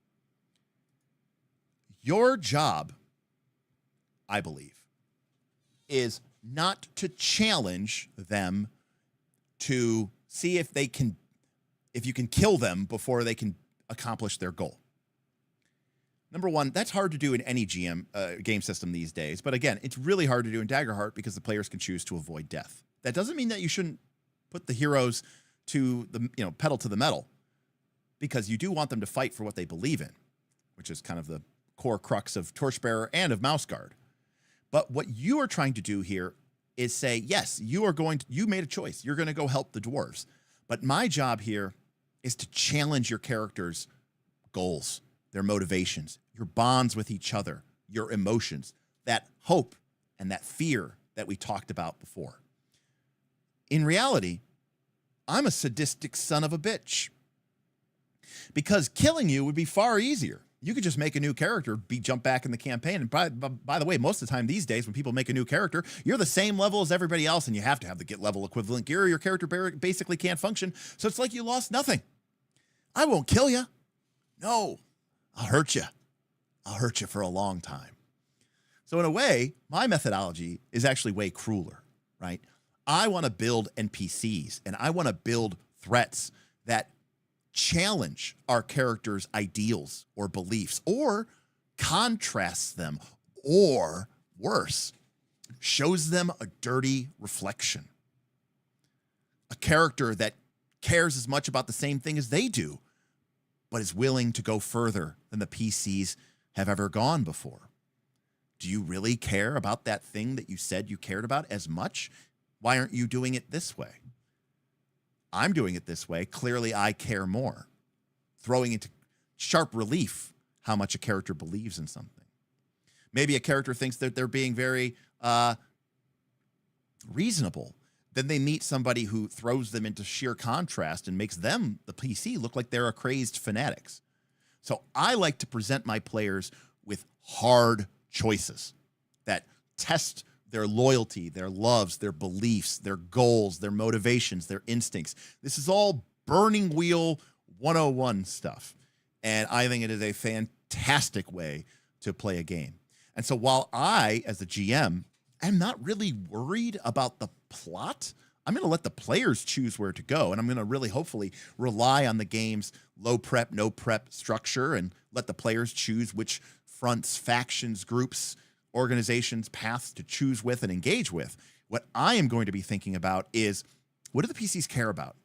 How can I put that in the crosshairs? How can I challenge what their character believes? How can I make them question their motives? How can I question what it is that they want? I want the player to sit back and think to themselves, what do I care about? I don't even mind when the players ask that question at the table. Maybe they don't know. And sometimes it can be a really cool thing is to have a great conversation out of character about what is going on and how does your character feel about that? Just because a game is dramatic doesn't mean that you have to be in character all the time. Sometimes it could be really beneficial to your players and to your game master to have open conversation about what's going on and how does a character feel. We don't always have to be in character. But what's great about this is it means that if the players are taking care of where do you go next, then you can focus on letting the story emerge from what the characters care about.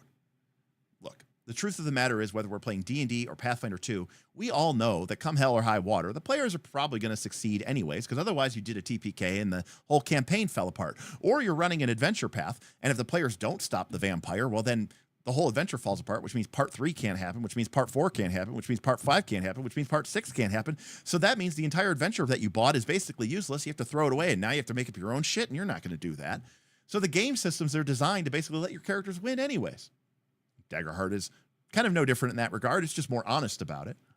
But what you can target is what the characters believe in and what the characters care about. And basically find out how much will they change those. Can you make your player compromise? Asking provocative questions. The fundamental goal, the fundamental concept, the fundamental question of Mouse Guard is, it is not what we fight. It is what we fight for. It doesn't matter what your foe is in almost any of these RPG games, because the truth is, spoiler alert, you're going to win. I mean, yeah, I know there's stories out there of people dying in TPK, and that does happen, I guess.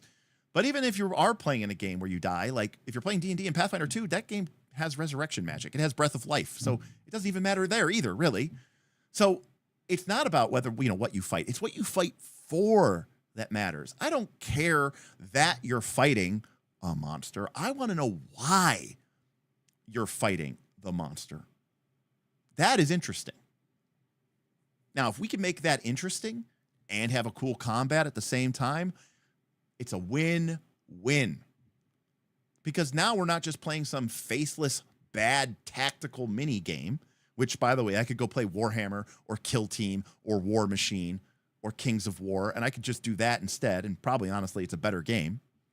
But we're also not just doing, I'm all in my feelings, and it's all just fluffy bullshit time. No, we get to play a cool role-playing game. A game with role-playing. It's cool.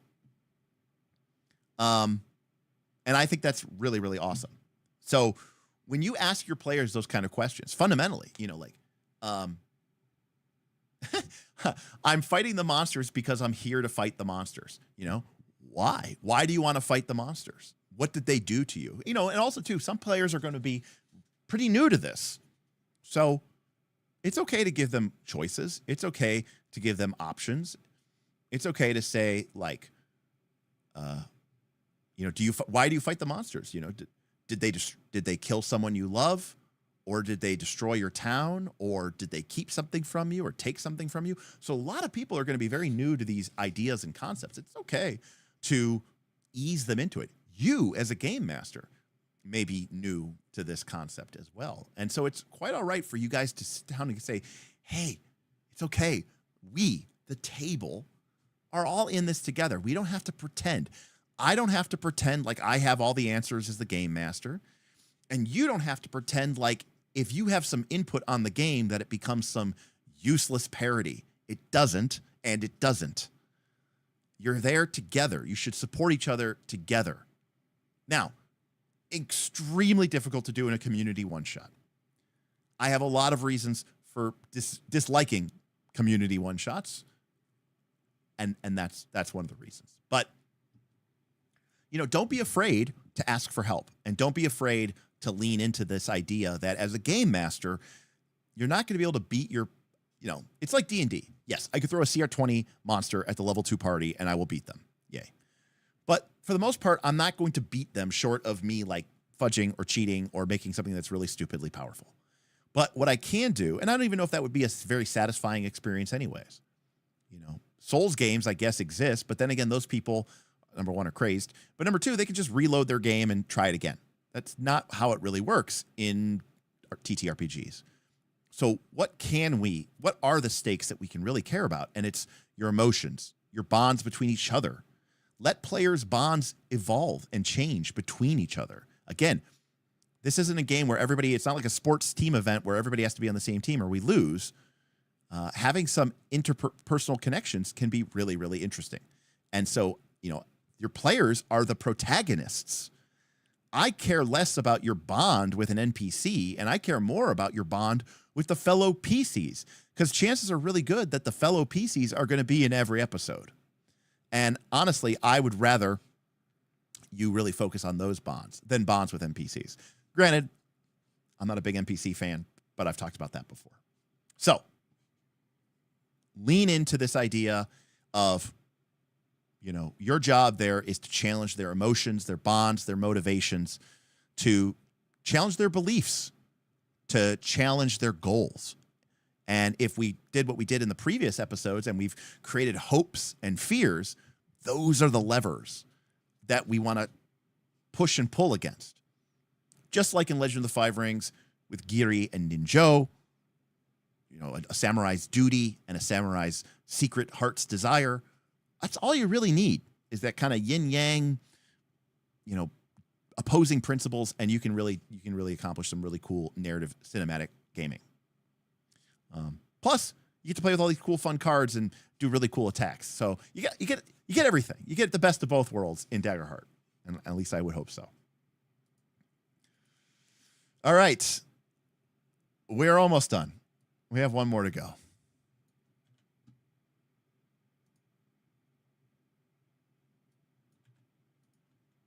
The last one is play to find out what happens, play to find out what happens, play to find out what happens, play to find out what happens, play to find out what happens. This is advice that's been given a trillion, million, billion, quadrillion times, but I cannot stress this enough. We've discussed it in every point along these prior 11 points. Prep situations, not plots. Prep situations, not plots. Do not pre-write story arcs. Prep tensions. Prep inciting events. Prep fronts. Do not prep this happens. Do not print anything that assumes that the players are going to be successful or fail. Do not prep anything that assumes that the players are going to do this thing. Let the spotlight, the choices the players make, let the dice shape what happens. If it's all just player choice, then we're not really playing a game. We're just doing like a writer's table thing, which could be kind of fun, I guess, but not really a game. But if we're just doing the dice, then we're just rolling on an oracle table, which can also be kind of fun. But what makes TTRPGs cool is you get this combination of player choice and dice outcome that combine to create this whole new, feral, unknowable experience. If you are coming from a traditional D20 RPG, you have probably unexpectedly, unknowingly been bored your whole life as a game master because you kind of always knew exactly what was going to happen. It'd be like reading through It'd be like if every movie you went to go watch with your friends who'd never seen the movie before, but you had already read the spoiler online, or you had already read the book. And so everybody else is watching the movie and they're like, oh man, I didn't see that coming. Holy shit. Oh my God, he was the killer the whole time. And you got nothing because you already read it in a spoiler every time. And the game, you kind of start to resent it because it's the only thing that can happen at that point. You can't be surprised. You can't be delighted. So the only thing that can happen at that point is you could be disappointed when it doesn't go the way it's supposed to go, or when the players start doing something stupid and you're like, well, this fucks everything up and they're being dumb. So the only thing that you can get at that point is disappointment. So allowing yourself to be surprised as a game master changes everything, because your players will realize, wow, something new is happening here. We are all being delighted about this. It will also remove a burden from your heart that you never knew was there. I have run a lot of low prep and no prep games in my life after playing many years of D&D in 3rd edition and 2nd edition. And what I did when I went back to playing Adventure Paths, I realized, oh my God, I'm nervous all the time. I'm nervous when I play an adventure or an adventure path because I'm nervous that the players are going to do something that is going to wildly go off the direction that the adventure expects. And we're here to play the adventure. I'm invested in this adventure. I've bought this adventure. I want to use this adventure. And now the players are making a choice. And now I have to choose between respecting the player's agency and massively fucking up everybody's night. That's a terrible choice to make. Because RPGs, at their core, are all about player agency, right? It's all about playing to find out. But look at the reality of the situation. The reality of the situation is you bought that adventure, you bought that module, you bought that adventure path, you made that map in Roll20 or Foundry. You're gonna want to use it. And not only that, your players are probably like, they don't even realize that they're fucking up your adventure. Sometimes your players might be deliberately fucking up your adventure, but most of the time they don't even realize. They're just responding and doing what they think they're supposed to do. And you're like, oh. When I first played D&D with Bob, who'd never played games before, and we started playing Rise of the Rune Lords, he told me his greatest fear was that he was going to, quote, do the adventure wrong. Almost like he was playing through a Mass Effect game, or, and he was choosing the wrong dialogue options, Your job as the game master is to set up these situations. Do not worry about resolving them. Do not worry about how they can be resolved or if they can be resolved. And when in doubt, escalate or reveal something new. Escalate and reveal something new. Create a new clock, a new countdown, a new threat, a new front, and see what the players do. Set up a situation, let the players decide. And like we said in the last tip, your job should just be push-pulling on the players' identity, beliefs, goals, fears, hopes.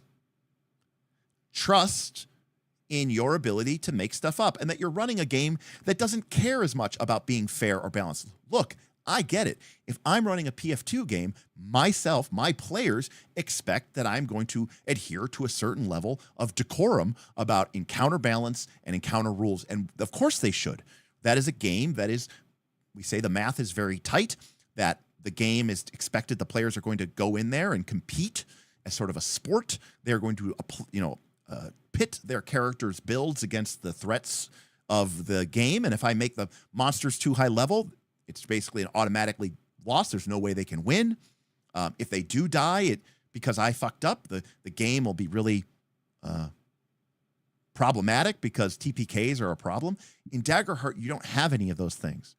The worst thing that can happen is literally every single character dies, and at least some of them are probably going to choose to avoid death. So Unless they literally decide, you know what, we all decided we wanted to start a new campaign anyways, and we all chose to go out in a blaze of glory. And then it's like, cool, you ended your campaign anyways because the heroes went out in this awesome final victory, but they achieved their victory at the end, and we know what their words were worth. And they were willing to sacrifice everything at the end because that's what heroes do. So I think the best gaming experiences come from discovering your session rather than regurgitating it. Now, Krister, you're not wrong. Don't put too many. You don't want like 17 threats out there because it can get out of hand. But what I'm saying is you don't need to worry about like, what if the players crush this threat? Okay. Another threat will always appear. Watch the movies, watch a book. There's always another princess in another castle, And I think that is something that's really, really important to focus on, is that you need to unlearn what you have learned. You need to recontextualize how you approach these games. And I know that a lot of 5e and trad 20 players are like, I want an adventure and I want a commonality and I want a super something that I can follow by the book. And to be honest with you, Daggerheart could probably function like that. I just think you're leaving a lot on the table. One of the things I said early on when I first looked into this game is the good thing about Daggerheart is that if you play it horribly, at worst, you're probably just playing, pretty good D&D. And that's not a bad bar because D&D is a lot of fun. And I understand that Darrington Press is announcing a pre-written adventure for the game. And I think the reason they're doing that is because they are a business and they need to make money. And I think a lot of the people who are coming to this game basically said, I don't know how to run a game unless I have an adventure in front of me. And what I am encouraging you all to do, if you're watching this, is try it. Once you've removed the need for you to have planned for every contingency, once you have removed the need to worry about obsessive balance and fairness, because this game doesn't really obsess over it, nor does it matter, because if you do make something unfair, the players they're not going to TPK. Once you realize that, you can kind of do whatever you want and realize that in reality, those adventures were actually making you very nervous. Because yes, you might feel like, oh, I'd be nervous to work, without a safety net. But what you realize is now you're walking on the tightrope without a safety net. But you're only a couple feet above the ground. So even if you fall, it's not that bad. You can't fuck it up that bad. There's nothing to fuck up. So yes, playing this way, you will fuck up more than you would in D&D. But you'll learn and you'll get better. The good news is that when you do fuck up, it will not be catastrophic, and it will not be campaign ending, and it will not be problematic, and you won't feel the need to fudge massively to steer the railroad back on the tracks. You'll allow the game to surprise you and delight you in a way that it never has before. And instead of being, because we've all been there, I've been playing this game a long time. I've been there. Instead of being annoyed at, like, there's a part of our brain that goes, wow, that's a really cool move from my players. That's awesome. They're so cool. But then there's the part of your brain, the bigger part of your brain that goes, I'm so fucking pissed off and annoyed right now because this is going to fuck up my adventure.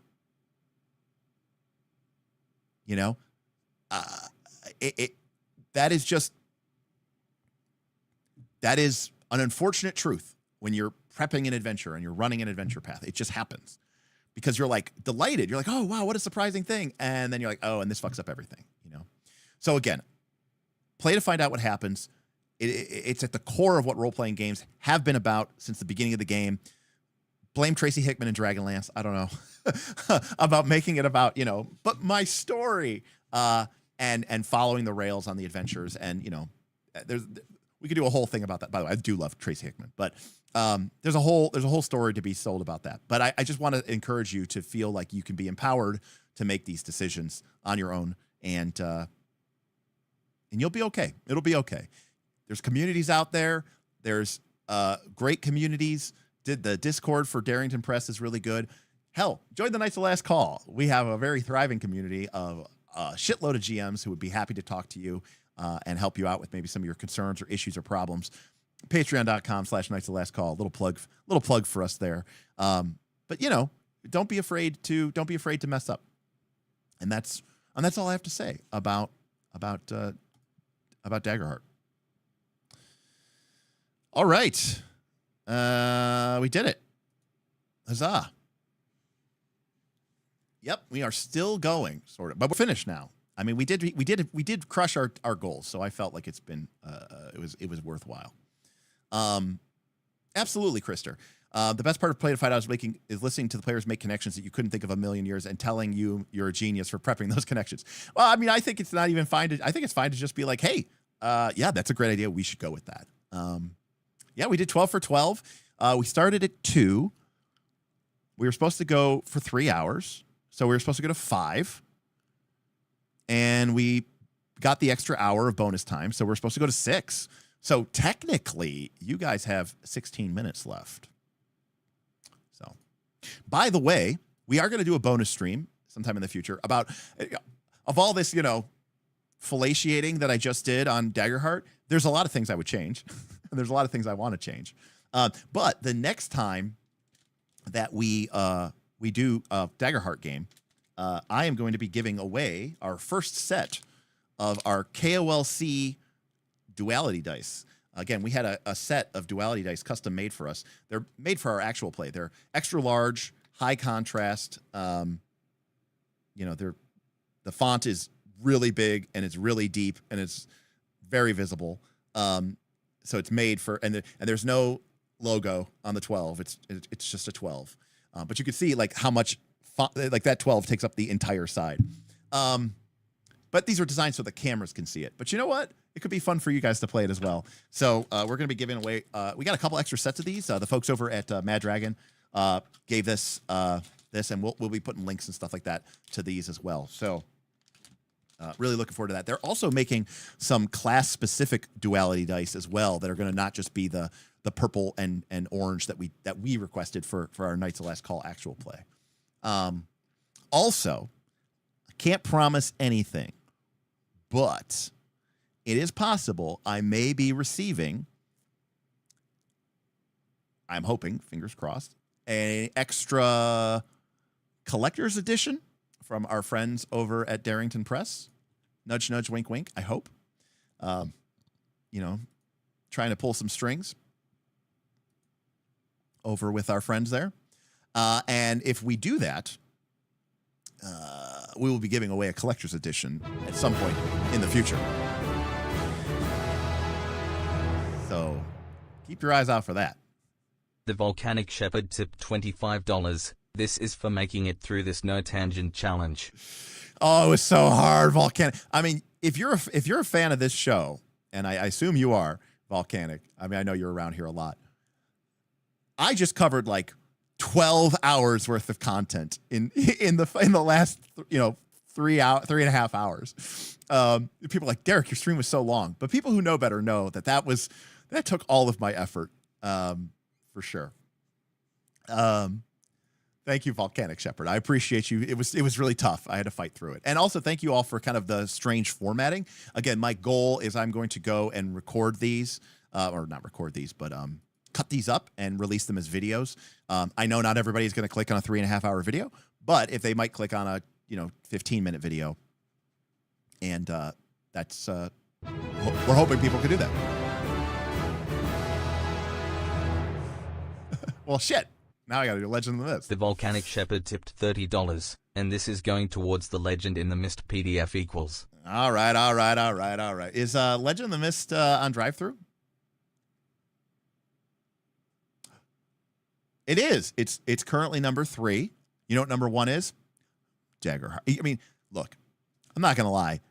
This makes me very happy. Just as I know it's drive-thru RPG, but this makes me very happy as a nerd. Because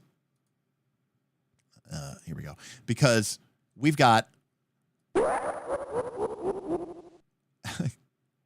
Krister, no problem. I appreciate you appreciating us, and I appreciate you stopping by. And again, I know it's starting to get late over there anyways. It's already, close to midnight, but obviously it would be like 6 a.m. normally. So I really appreciate you guys checking out this here. But look at this. Daggerheart, number 1. Number 2, it dropped. I didn't even know it dropped. I'm fucking psyched. I hope it doesn't suck like Rid of the Wilds did. We've got Children of the Five Winds It's the Unicorn Supplement book for Legend of the Five Rings 5th edition from Edge, formerly Final Fantasy Flight Games. Oh my God. We only have one more book to go. Do it, Edge. Do it, Mike Merles. I know, Mike Merles, you're over at Asmodee now. Make it happen. If you're watching this, make the Scorpion book happen. Then I will leave you alone. And it's got to be in print. This is a PDF. Will it be in print? It better be in print. Anyways, we got a Unicorn book. Number 3, Legend in the Mist, the sort of more fantasy version of City in the Mist, which I was never really about, the fantasy or the city version or the weird version of City in the Mist. Cosmere, still coming in strong at number 4. What's that at number 5? Oh, it's Warhammer The Old World, the GM guide, which came out while we were at Gen Con. And then Abyssal, Sworn to the Grave, I think is that the Bob World Builder thing? Maybe it's not. Maybe it doesn't load. What is going on? Oh, no. What is this? I don't even know what this is. I thought it was an adventure. All right, I don't know what that is. But oh, it's Exalted. Oh, it's Exalted, like Vampire Exalted. Got it. And then Kevin Crawford, of course, crushing with Ashes Without Number. So, and then as we go down, it's like, oh, look at this. We got Mutes and Masterminds, 4th edition. We want to talk about that. Coriolis, which, we know it's been hyped up. Mythic Bastardland, which just a bunch of Ennies. I mean, so many of these games we've talked about on the channel, and it's really, really exciting. But, it warms my heart to see, Warhammer, Daggerheart, Legend of the Five Rings, all at the top, on the top page. And I know some of those, obviously they're newer games, but it's pretty awesome. I'm a big fan. But thank you, everybody. So we have got some streams coming up. We are going to be talking about Legend of the Mist. The patrons want me to review Triangle Agency, which just won a bunch of Ennies. I still want to cover the Guardian and Commander classes from Battlecry and the 6 classes from Starfinder. That's going to be at least a 6-hour stream. That's just tough. And here's the worst part. Not next week. In like 13 days. 12 days? 12 days. 12 days. I'm getting on a plane to fly to Seattle so I can work at another con and do PAX West. So I'm going to be at another convention with my Roll for Combat family. Me and Clicker are going to be, kicking it Pacific Northwest style. So if you're going to be over at PAX West, PAX Prime, I think is what they call it, we'll be there in the tabletop section. I've never been to PAX Prime, so it'll be pretty cool. It'll be pretty exciting. I'm looking forward to it. But it's going to be an exciting Labor Day weekend. And it's going to be quite a fun little experience. And then I think we are also confirmed that I'm going to be going to PAX Unplugged because we got a booth there as well. So I'll be in Philly at the end of the year. And I think I'm going to GaryCon and maybe Gamehole Con. So we're busy. Now, to be fair, some of these, it's pretty tough. Working in a con booth all day is pretty rough work, but it beats most regular jobs. Now, of course, I'm not really actually getting paid, but I get little fringe benefits, so it works out. Anyways, but the folks that Roll for Combat take care of me. Let's just put it that way. Anyways, this is a lot of fun. I want to say thank you to my European friends and allies who took care of things and really knocked it down. Shout out to our victor, our winner, who I believe they actually said that I missed it. They said they were a patron. Draw Steel is not on drive-thru. I think it is only available through MCDM Productions. So we don't know what its selling would be like.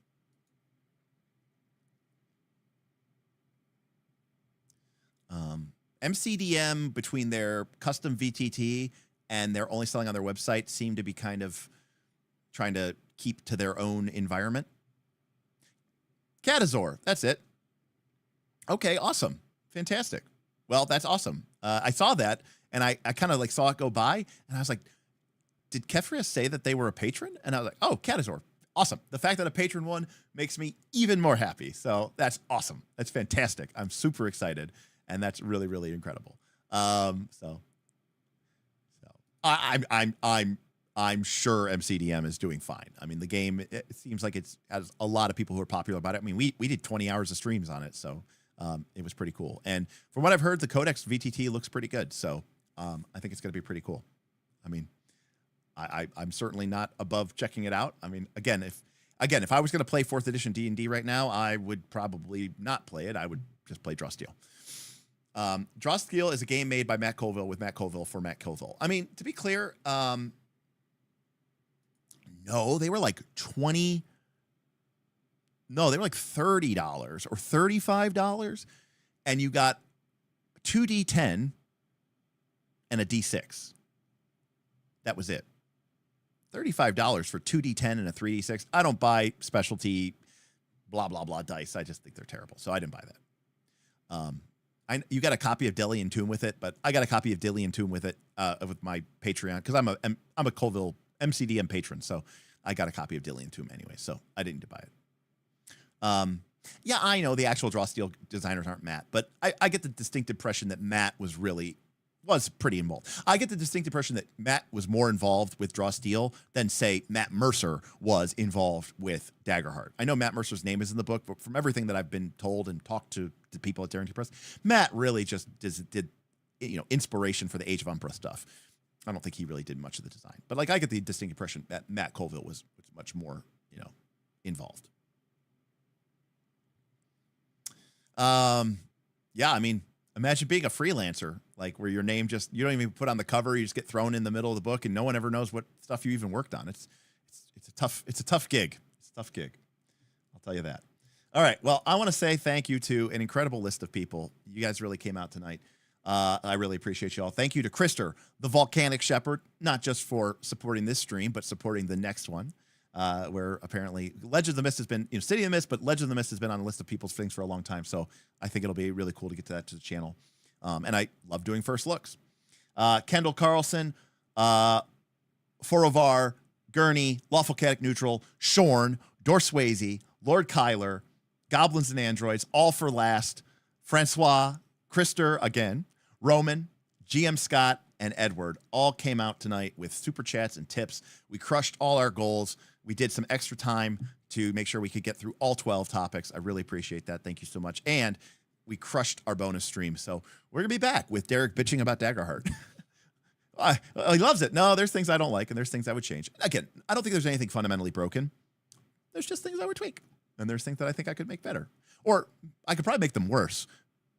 But at least they'd be my kind of worse, My understanding is MCDM does pay very well, like double or triple what. I mean, D&D, to my understanding, pays the best. And then maybe Matt Colville pays at or near that level. So, which is to say double or triple or quadruple what other people pay, Yeah, and it's 6 o'clock. It's not, let's see, normally it would be like 1 a.m. or something like that. So yeah, it's fun times. All right, everybody. Thank you so much. Again, we might be back this weekend. Bob is supposed to come over. We're supposed to do some studio build streams. In theory, ? We are playing Pathfinder 2 tomorrow, ?